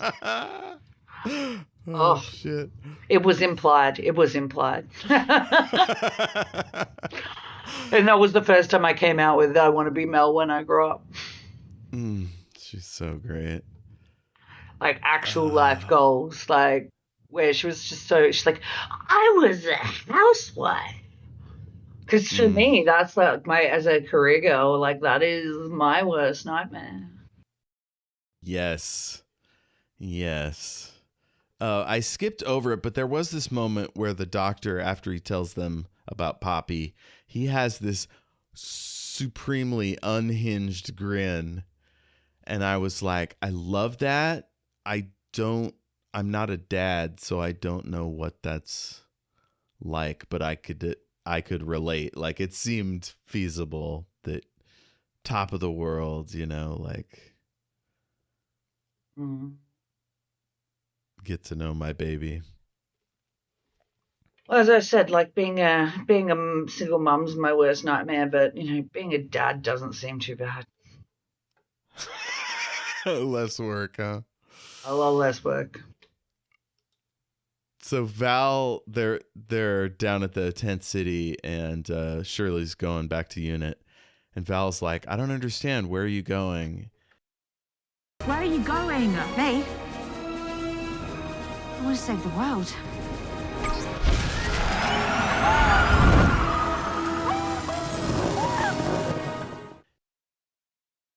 Yeah, she is. Shirley Bingham. I came out of the end of this with her as my favorite. Like, love. Cannot. Just so relatable. Every choice she made, I was like, yeah, that makes sense. I get that. She's sensible, but motivated and critical thinker. Like, all these things I really like. And she's very good at kind of reaching the subject. Like when they had the iPad, this has fallen through the cracks, but look, it turns on. She was a scientist even then. Even though science was apparently outlawed or something, I don't know. Scientists do insurance now. But yeah, she's super stoked to go save the world. Oh, there was a moment in Lucky Day where she has this great moment where what's her name? Kate is rearing up to give Conrad a piece of her mind, and he's pointing a gun at him, and Shirley's like, "I'd mix a compliment in there up top," you know. Oh, yeah. Little things like that just Shirley comes to life. Oh, she's like, for a secondary character, she's one of the more well fleshed out. Yeah. Like, I get her motivation, I get her approach. Like you said, I understand the choices she makes. What's her name? Ruby decides to head over to Unit. Cherry's yelling at her. "What's your deal?" Ruby's like, "I'm gonna do what I do best," and takes off. And now we're back at the Bone Palace, and the Rani comes in. Now, this is a family show, so I think that's why we don't get any of the Rani waterboarding Conrad, or like, I don't know, clipping his testicles, whatever some horrible person would do to a prisoner who's totally in their power. And she wants him to do exactly what she wants, right? But the menace of that type of character is present here. She gets right up close to him, and it's like she's daring him to talk back to her. So what I think is, over the course of those hundreds of days, she broke his spirit, and that's why he's so vastly different from what he was in Lucky Day. It was very like narcissistic control, because in like she got him the special ham, the gammon or whatever from Spain, and got all the like, oh, go make him a sandwich. Yeah, That was the Archie mortadella. Punjabi. Yeah, it was the Archie Punjabi Rani that got him the special ham. Yeah. So maybe that's like a narcissist who's like gaslight, love bomb. Yep. I've got it paused on him saying, "I'll do anything for you, mistress." Again with the mistress. And she says, "Don't say that," presumably because she doesn't want to be confused with the master. And then she says, "You really are ridiculously handsome. I could tilt you on your side and serve olives in those dimples." Yes, I'm so glad you brought that up, because one of my notes was, Conrad's dimples are impressive. He is Disney Prince handsome. And we all know Eric is the handsomest of all the Disney princes. Stands to reason. Mm. But yeah, he's exhibiting all the responses of a chronically abused person. Having been one, I recognize them. Just walking on eggshells, trying to please, because you don't want to be yelled at, you know.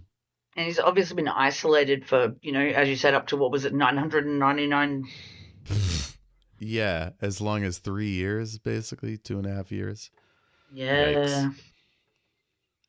Yikes. She wants Conrad to find the doctor with his wish powers, which answers the question I asked last time.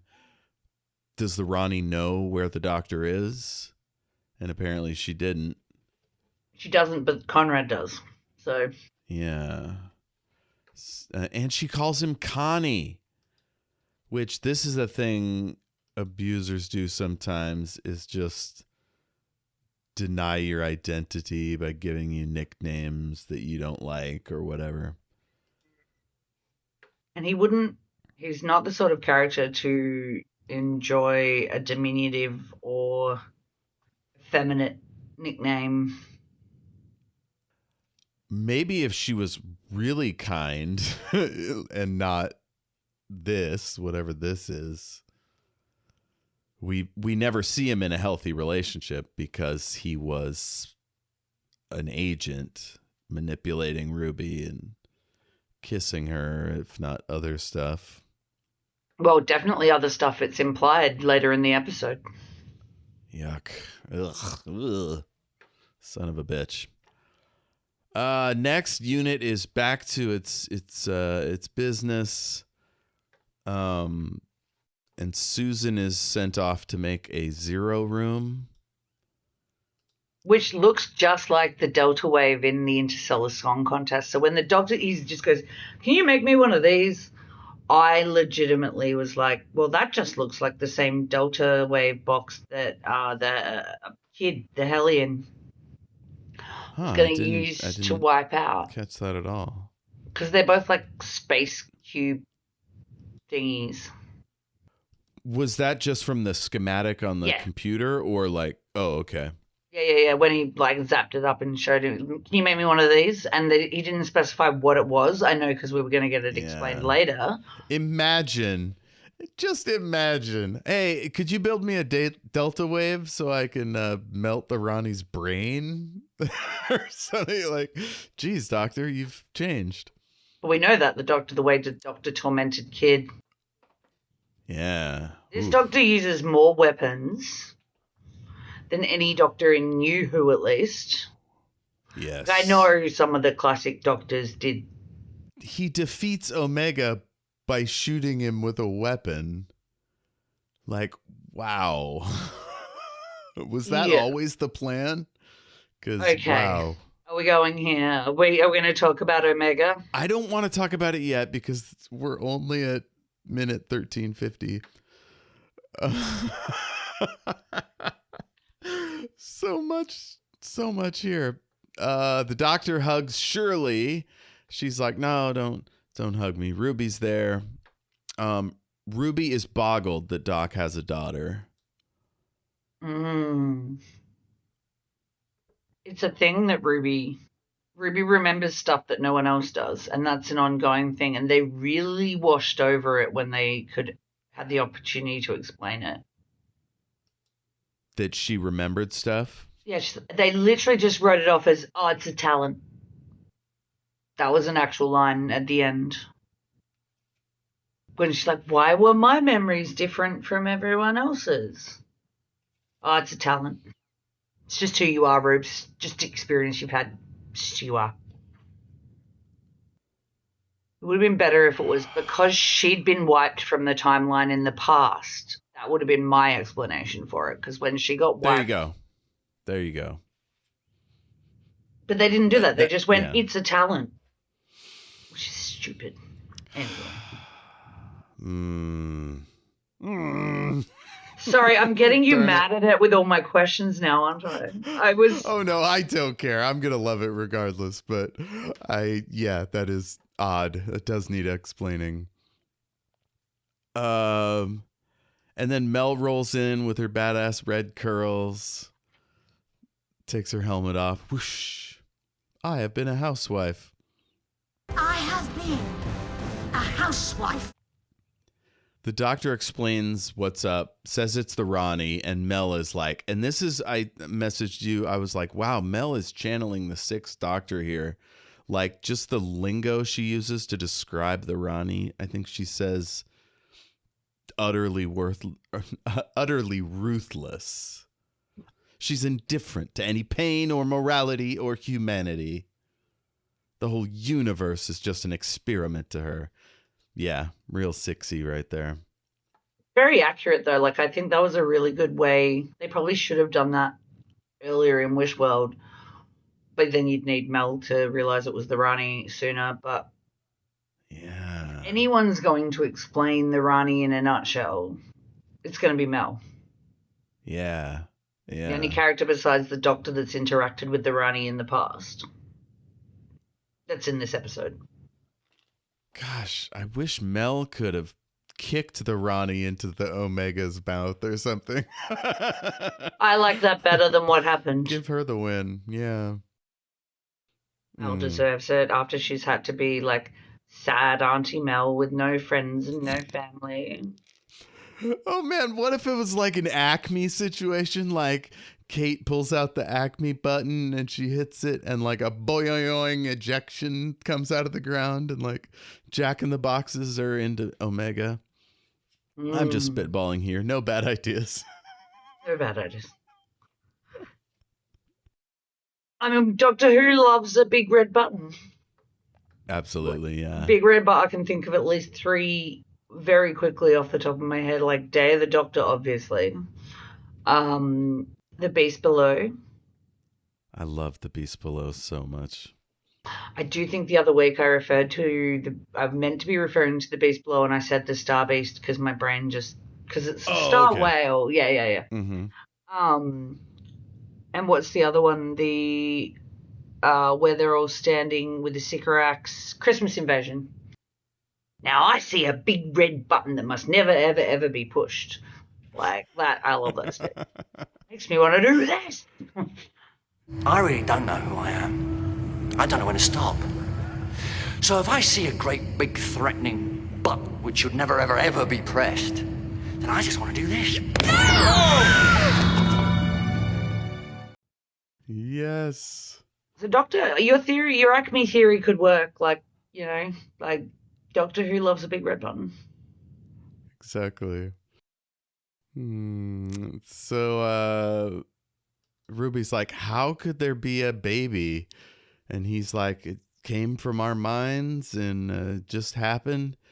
And essentially he's like, that's just what babies are, like parts of her and parts of me, little scraps of memories. And then the Vlink says, teleport incoming. The Rani arrives and immediately starts talking shit. Some mess about flipping her DNA to avoid the gene bomb. That was the time ring. Yeah, I had a split second, flipped my DNA, made a biological sidestep, survived the carnage. She has the time ring. Rani complains about having to deal with Ruby and her 57 mothers.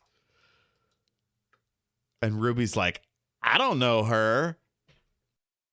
That was a Mariah Carey reference. I don't know the woman. Oh, okay. I don't know her. Mrs. Flood appears and she's like, what? You're my neighbor. And Ruby's like, you're my neighbor. And Flood starts to gloat. And then Rani just like sort of Samantha's her away with a snap of her finger. Mm-hmm. Although I think Samantha scrunched up her nose. Yes, she did. She would do this one. Yeah. Well, she didn't actually ever move her nose. She moved her lips. But that's a whole other... I'm not going to go down a Bewitched tangent. But I watched a lot of Bewitched. Oh, me too. I always liked it better than I Dream of Jeannie, because I Dream of Jeannie, because they were like to air back to back on reruns when I was a kid. Yep. And, she would nod to do a spell. yeah, she did this one. Yeah. Very culturally appropriate. I think I just didn't like I Dream of Jeannie as much because she would, because of the servitude aspect of it. Yeah, she was so subservient. It was titillating for me as a young gentleman, but it's not a good idea, I think, for a lead role. Yeah, I mean, there's problems for all of it. Darren always wanting to stop Samantha from using her powers used to drive me up the wall. Yeah. You're married to a witch. Put a lid on it. Yeah. Don't be too ambitious. You'll mess things up with Mr. Tate. Mm-hmm. So the doctor talks about Omega, and Kate says that her dad called Omega a titan, a mad god. And Doc's like, yeah, this guy is nuts, Rani. Like, and she's like, we got to go to the Underverse and get his business to make new Time Lords. I don't know if she's talking about like jerking off Omega or like swabbing his cheek. Like, how much material is she collecting to make new Time Lords? I think it's so stupid. They called it out. Even like they pointed out their own plot hole that there were 3 Time Lords standing right there. One of them is contaminated with human DNA. Oh no, I didn't even count Poppy. I meant the 2, Rani and the Doctor. Yes, they're all sterile. But if she's going to use it as a gene bank, She's probably going to fire up the old loom and Gallifrey, right? Do it chemically. because they referred to it as a gene bank, and even I think it's Shirley or Mel points out that, well, why can't you just use? You've got a couple of Time Lords standing right here. Yeah. The whole Ronnie's like, oh, are you talking about mating? whole Time Lords as sterile and fertile didn't make sense to me. This is where the smarter thing would have been to make Omega Tecteun. Because if Omega brought time travel to the Time Lords, thereby creating the Time Lords, arguably by bringing regeneration to the Time Lords, Tecteun was also part of that. Are we saying Omega's part of Division? No. No. No, Omega. I mean, his name means like first, last, everything. He, yeah. But my He's other the problem with the ultimate. Time Lords is sterile. How does Susan exist? I think that's why they've kept that quiet, because they don't want to answer that question. You know, because they never wanted people to think about the Doctor fucking, I think is the reason. But even in the books, they never explained where she came from. And they had the perfect opportunity here with Poppy. Yeah, indeed. And they didn't take it up, even though they had Carol Ann Ford in the prior episodes. Oh, in the future, a grown-up Poppy It's Susan's mum. could turn out to be Susan's mom. Maybe that'll be a storyline at some point. I read someone's alternative ending, and I'm annoyed with myself for not writing it down so I could credit them. But that the better ending would have been like kind of Susan turning up, taking Poppy's hand and saying, "Let's go, Mum." Oh, that's cute. Right? Huh. Because if Poppy was made... Because they contradict themselves so many times about how Poppy was made and how Poppy exists. Because it's like, one minute they're saying, she's built out of scraps of memories, yours and mine, blah, blah, blah. But if she was real all along, as they claiming at the end, because that's the reason Belinda needed to be home at 7:30 on May 24th, how can she have been made of scraps of memories? It's a paradox. It is a paradox, right? Because where's all Richie Akingbola's DNA? You're, Maybe he was just a patsy. Maybe he supported her and she didn't know who Poppy's dad was. a few absentee fathers in these in this couple of seasons, like Ruby's dad. Yeah. We don't see Belinda's dad either. We meet her mum, but not her dad. Yeah, I wasn't crazy about that decision. But I No. always want more family members and friends and everything. Like Ruby has all these friends we just never get to see. I would have liked to see some of them. Well, they've all turned on her now. She's gone crazy and talking all this space rubbish. It's implied that in Lucky Day sucks. anyway. Bad friends. Yeah, That does bring up, though, one of my other problems with the Doctor's behavior in this is that Ruby says there was a child and he doesn't immediately believe her and stand by her. Right? Like the Doctor, in my view, the Doctor should believe his companions and trust their judgment. But I guess in the past he has second guessed his companions a lot, so it's not wholly out of character. No.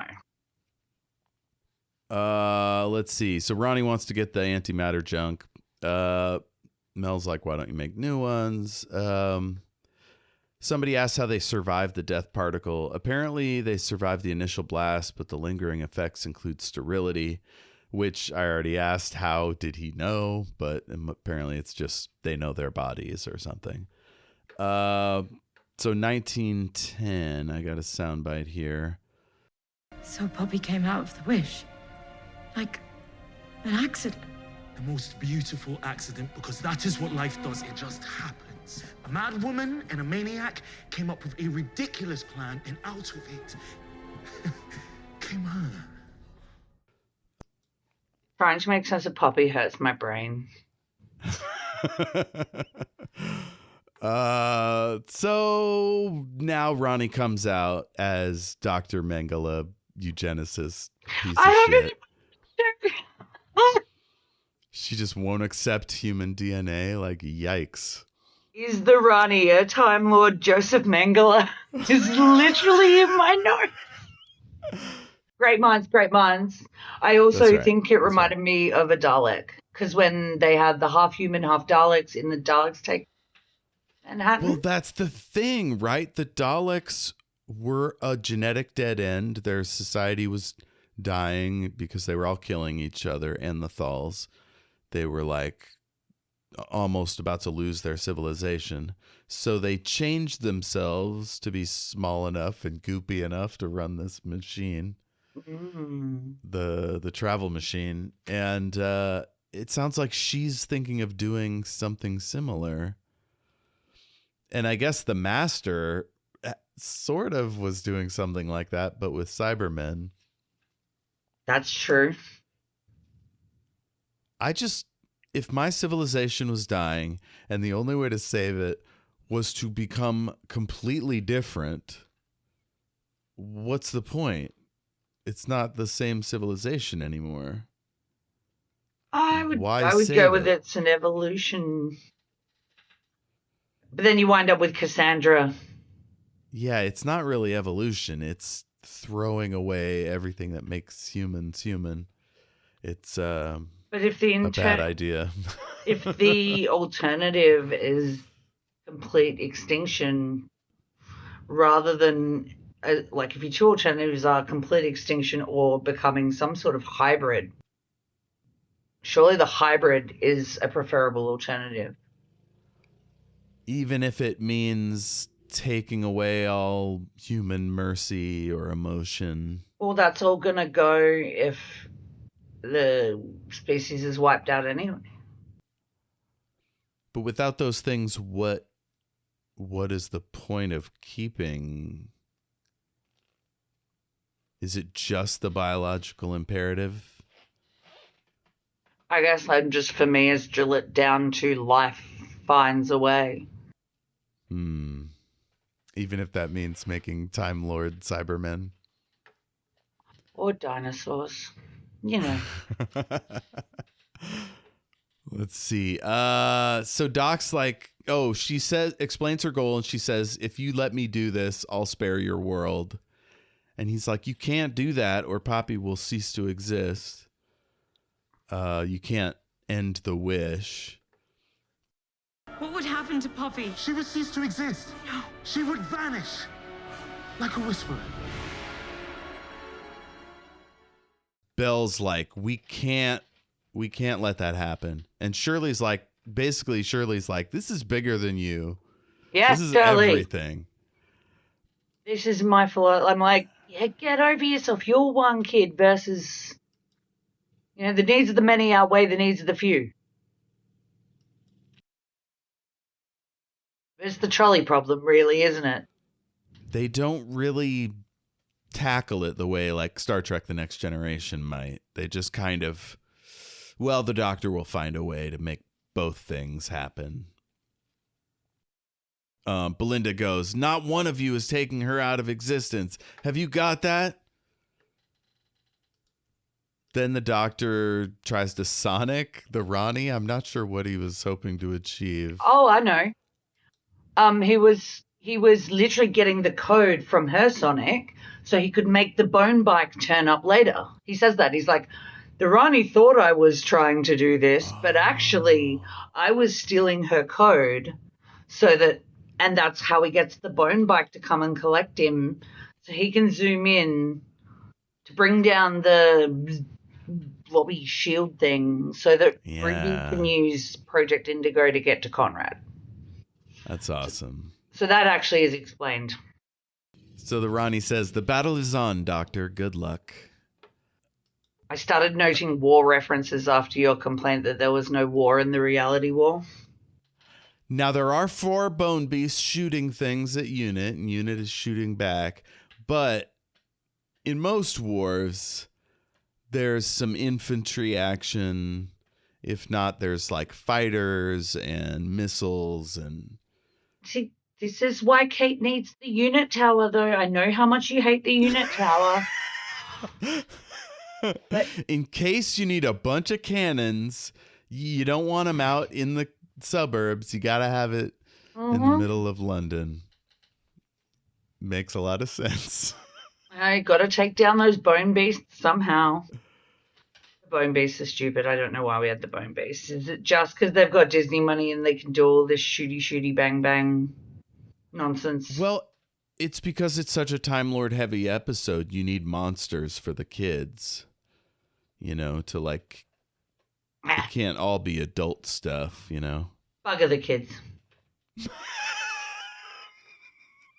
Can we please talk about Omega? Do not reflect the opinions of the great and secret knowledge. Oh no. This is this is also my problem with Omega.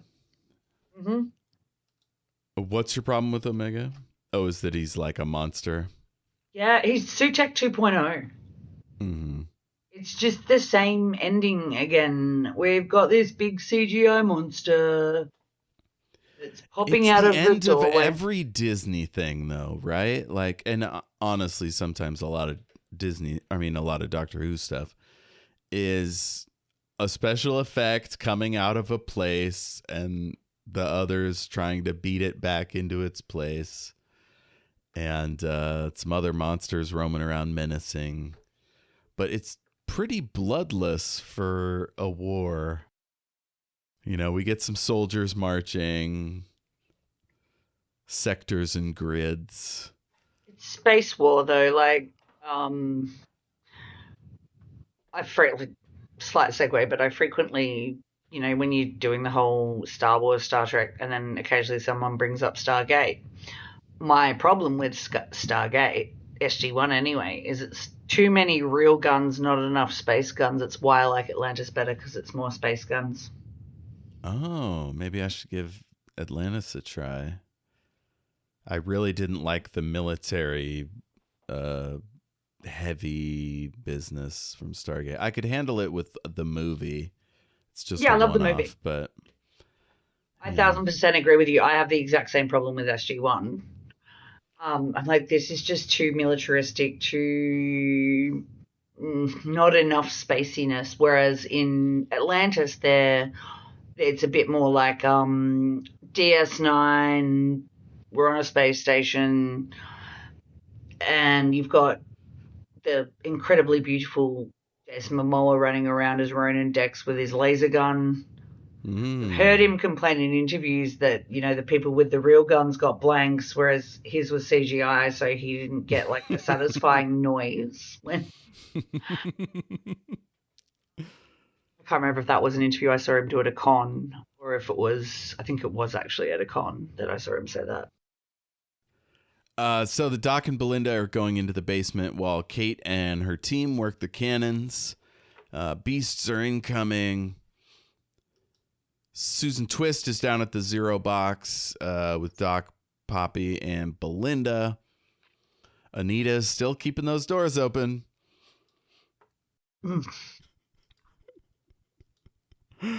Oh, shit. So Belinda is kind of suspicious of this Zero Room plan, but Susan Twist encourages her that it's safe, and Belinda refuses to send Poppy in alone. I guess this is kind of a parent's duty. One of the parents has to stick with the kids at all times. Well, what are you going to do? Stick a 2-year-old in a giant space box on her own and then open it not knowing if she's going to be... Imagine how terrifying that would be for the small child. Oh, yeah. Somebody had to be with her. It wasn't going to be the doctor. Of course not. This is my point. This stuff always falls to the mother. Yeah. The boring job. Yeah. Ah, boy. So the bone beasts are doing these sonic attacks against the tower. The glass windows blow in. There's some good techno babble. Open the parallax cannons. And they start shooting. Photon torpedoes, you know. Mm-hmm. Let's see. Doc hands Poppy to Belinda. And the doc says something about destiny. Does the doc ever talk about fate or destiny? Or meaning? Yeah, when of, it's a fixed people's point. lives? Adelaide, what is a Mars?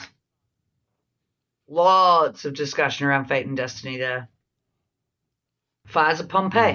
Whenever there's a fixed point, that's when the doctor gets all, this is fate, this is destiny, this is the way it has to be. It just seems like a kind of a religious thing for the doctor to do. He says, it makes sense now. I was meant to meet you, Belinda. It was all for this so that Poppy can live.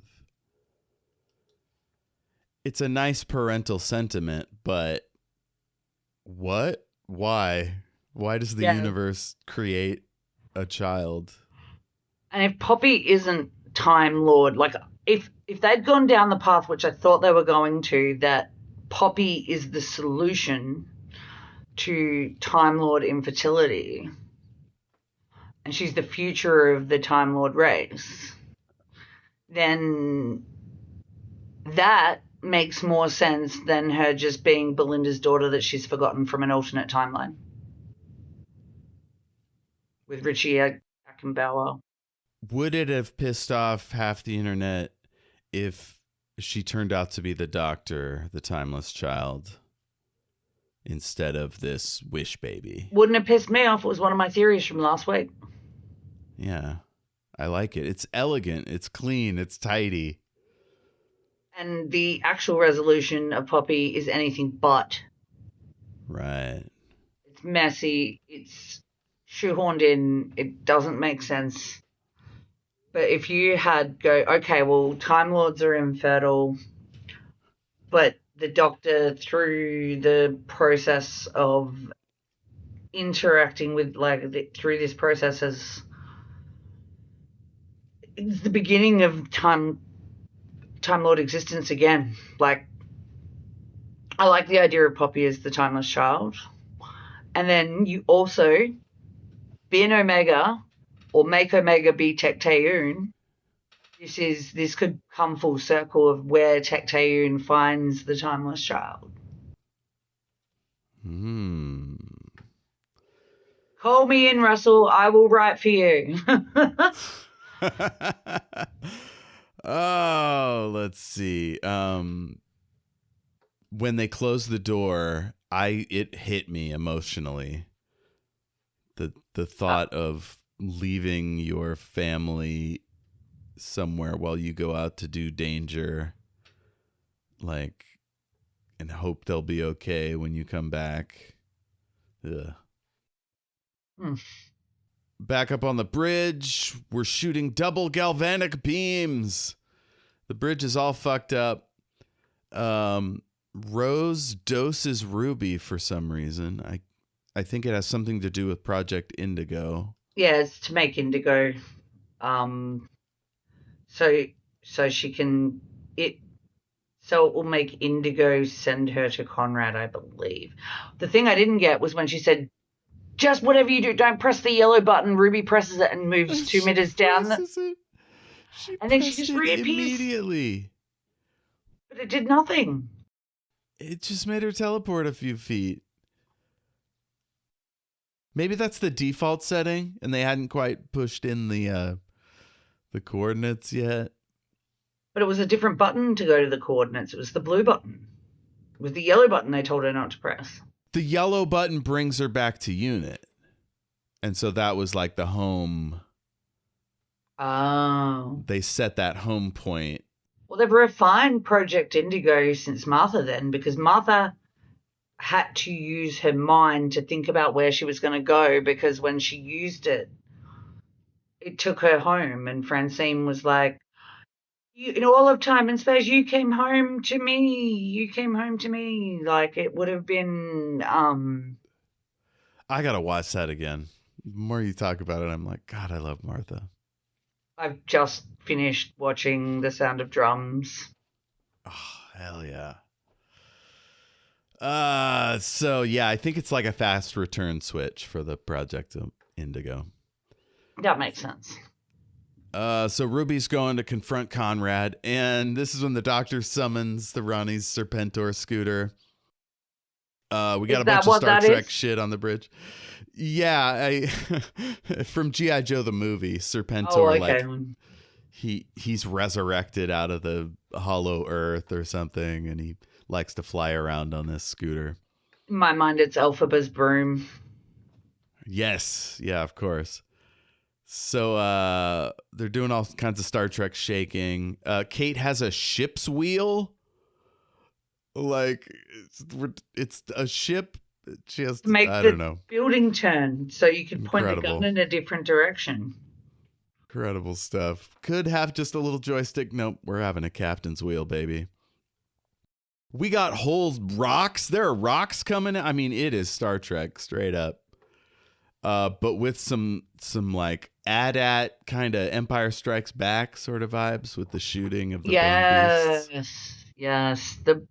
We could have done without the Imagine if bone they beasts. had fighters. Imagine if they had like Colonel Ibrahim piloting a fighter and like going around. The closest thing we get to that. Yes. The closest thing we get to that is the doctor flying the scooter up to the palace, which my highlight of the episode. I love that moment. Fly well, Doctor! If we die here today, I love you lot. Just shut up and go!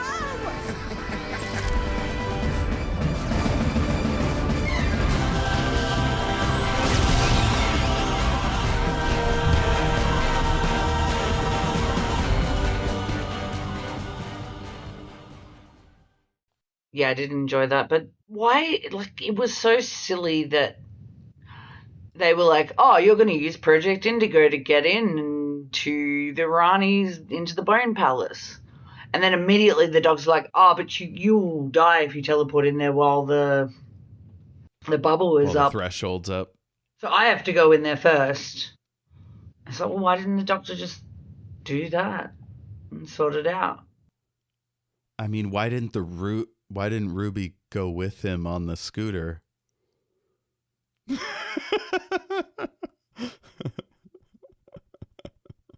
There's only room for one on this scooter. It She's reminded a me of small the lady. little, what is it? You know the episode of Futurama where it's timey white and he's like, and the little nibbler people gave him a little space scooter. That's what the thing. Then outrun the blast on this Scooty Puff Jr.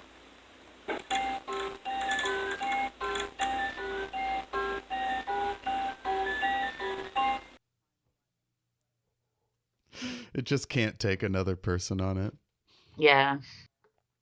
So yeah, we got this great music with him dodging lasers and going up inside a bone beast.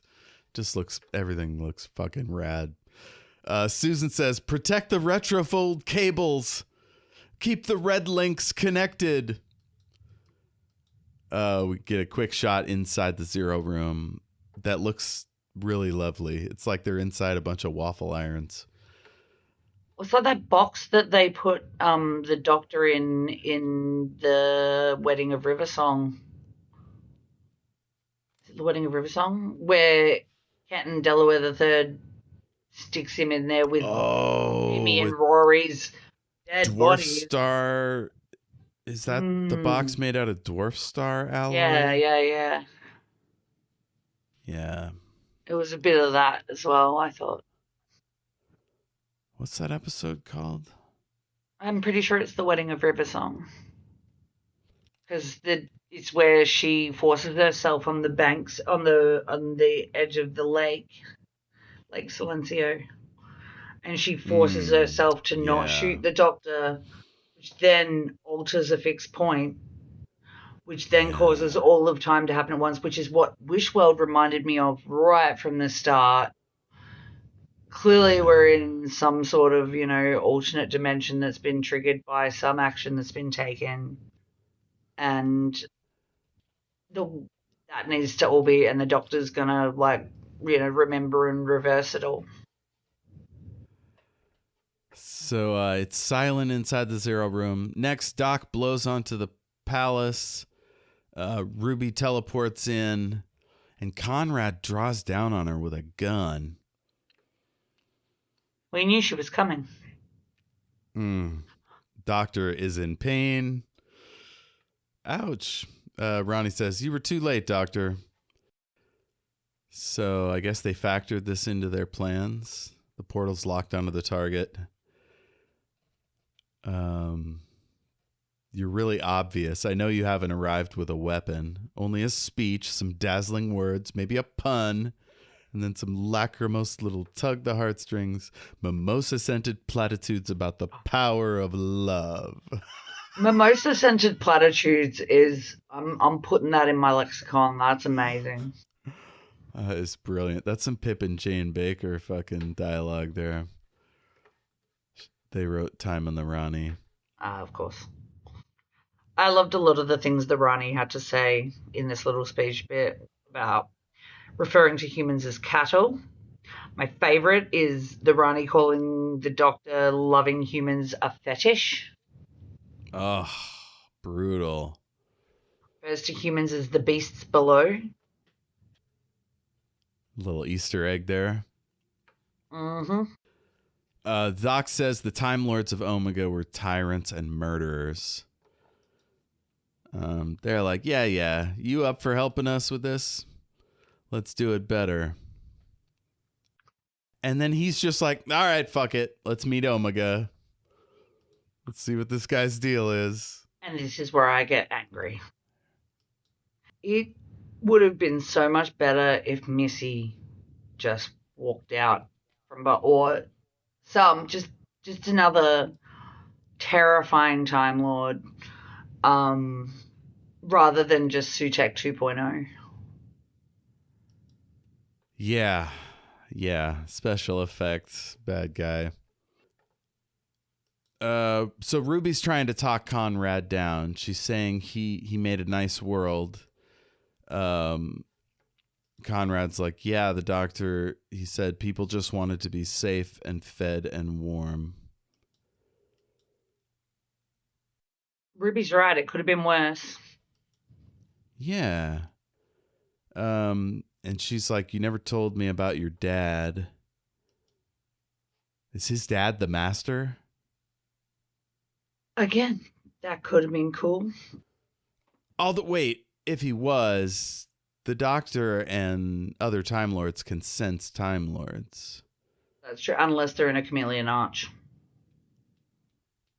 The master impregnates somebody, he or creates the baby in a box, whatever, and then he slaps a chameleon arch on him, and then hands him off to the orphanage or something. He had a wife. Harold Saxon had a wife. Oh God. This is why I think the master was missing. I know it was my theory, and I was really gung-ho on the master coming.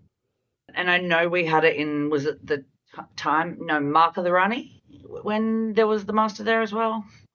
Yes, Mark of the Rani's first appearance.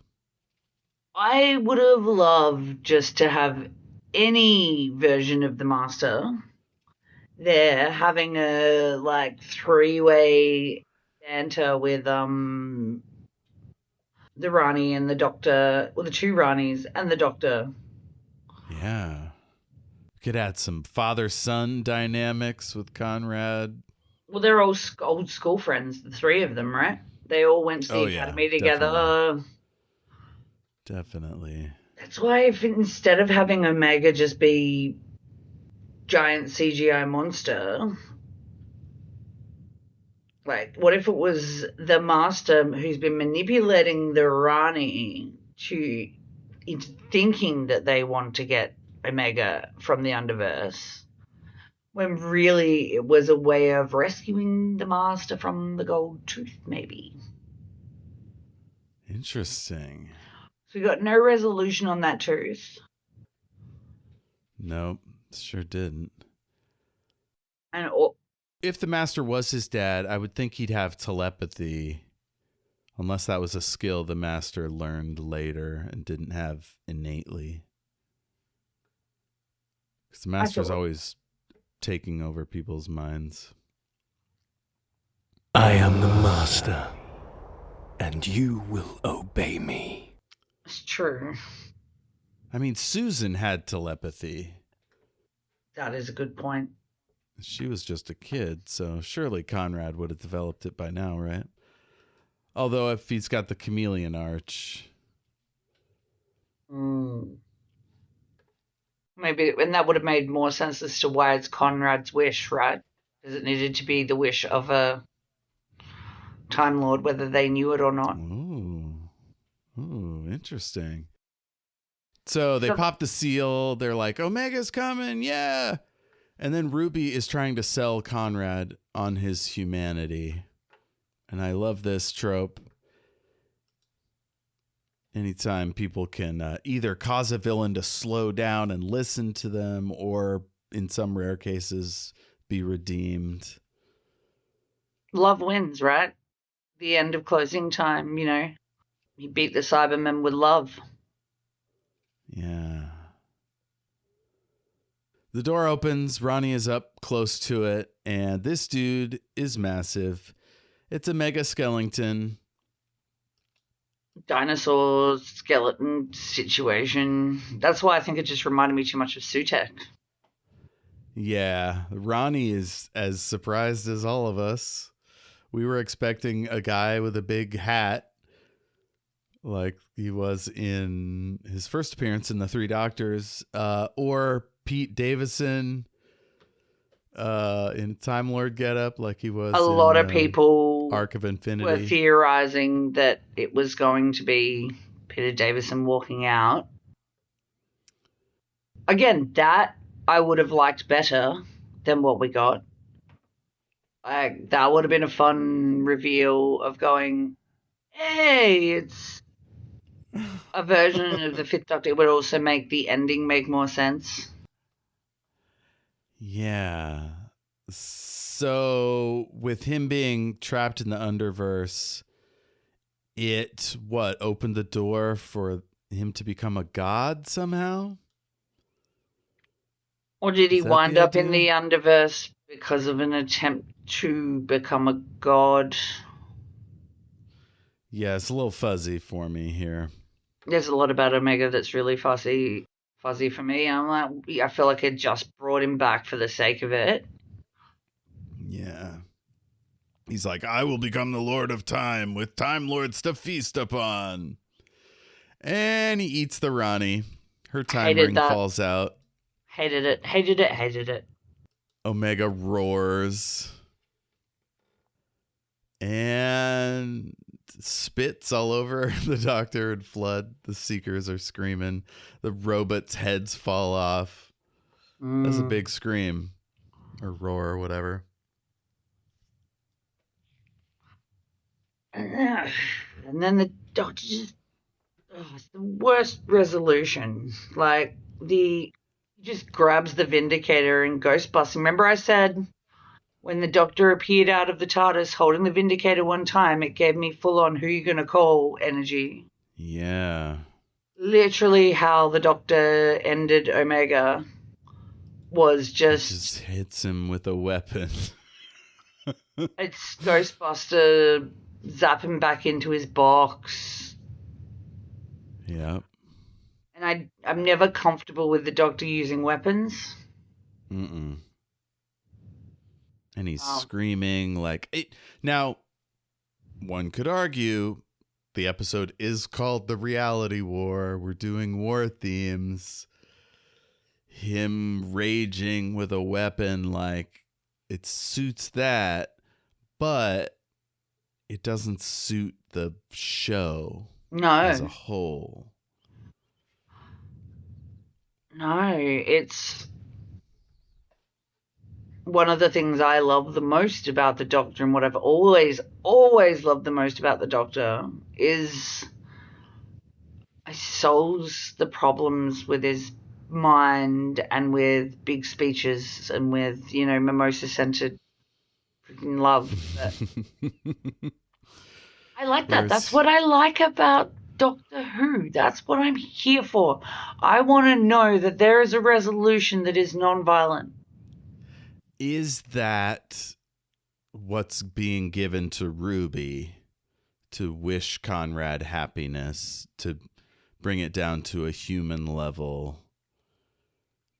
Is that I'm good with contrast? I'm good with that. So you could have solved all of this by cutting Omega completely, the Rani having some other kind of plan, maybe even to get her hands on Poppy, or to create Poppy so that the Time Lord race could continue. Like, if you create the wish so you can have the Doctor have a kid, then have that be the source of the genetic bank that they were talking about. And then I'll believe Belinda's want to save Poppy more. As if you want to save your daughter from being subject of the Rani's experimentation to try and get Time Lords back into existence in a way that they can no longer be infertile, that makes so much more sense to me than what they actually did. So keep her out of the hands of the Rani. The Rani's created Wishworld to kind of create a child of a Time Lord. Okay, so switch it up. Instead of big bone monster, we have the real Omega trying to come through like he did before, and all the antimatter from the antimatter universe comes pouring out and devouring everything, sucking in desks and chairs and people, and like make it a natural effect. And the Rani like, what? This isn't what I was told was going to happen. And the Doctor being like, you didn't listen. Like, the Omega can't come here. It'll destroy the universe. And she's like, oh, I guess I boned this one up. And then she gets sucked in and killed in the same unceremonious way. But it's not like a monster. And then the Doctor, instead of shooting a monster dead, basically, he's repairing this rift. Perfect. With the vortex device. Yeah. It feels closer to the spirit of Doctor Who. Correct. It is much truer to the character. I completely agree there. Because then you didn't need... I'd argue if we have the bone monsters, then we don't need Omega as a creepy dinosaur dude. Yeah. Like, I see your point about needing a monster, but both of them seemed kind of half-baked. Yeah. Whereas if just been one, like if you were just still fighting the bone monsters outside, right? Or they're coming through from the underverse. I like the idea of the Doctor closing the portal as a resolution better than the Doctor just shooting a monster with laser beams. Yeah. Yeah, so let's see. I wrote Doc using a gun on a space problem is a bummer, but not unprecedented. Ruby holds the baby and wishes Conrad to be happy. Doc shouts, back into hell. And then Ruby wishes the world back to normal. The war is over. Now, there's still half an episode left in my notes here. Do you want to make this a two-parter?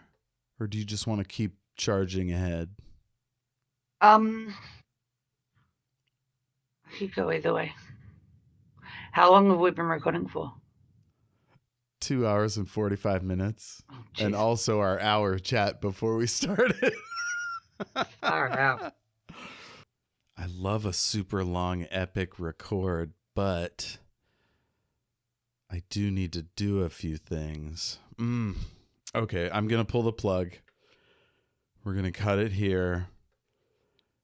So the last thing that I'm looking at here is Ruby disappearing. She uses the indigo device.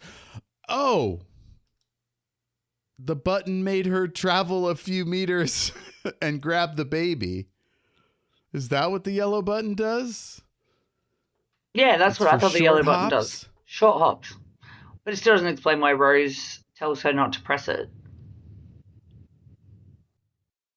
It doesn't need a lot of explaining, but a little bit would have been nice. So yeah, she grabs the baby, kisses it, wishes him happiness. And what did I say? He shoots the monster back in. She wishes the world back to normal. We'll have a lot more room for tangents next week because I won't have as many. I mean, I can record tomorrow if you want. I have Tuesday off, so that would be your Wednesday evening if you're available. Do we want to finish the episode rather than have a production meeting on air? Or are you just going to cut it? Yes, we should end the episode. Do you think we should do plugs and stuff for both parts or just at the end of part 2? I mean, I have a recommendation, but it's more relevant to stuff we haven't talked about yet. Cool. Okay, well, let's just do all that stuff. So I'll just say thank you for listening. I hope you enjoy part 2. See you next time, Jessie. Bye. Bye. Bye. Where are you going? Me? I want to save the world.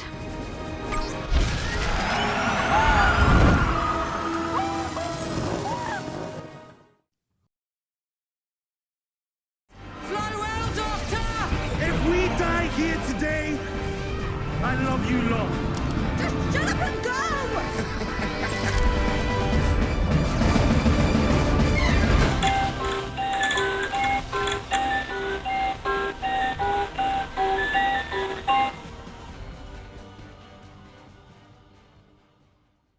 Scooty Puff Jr. son!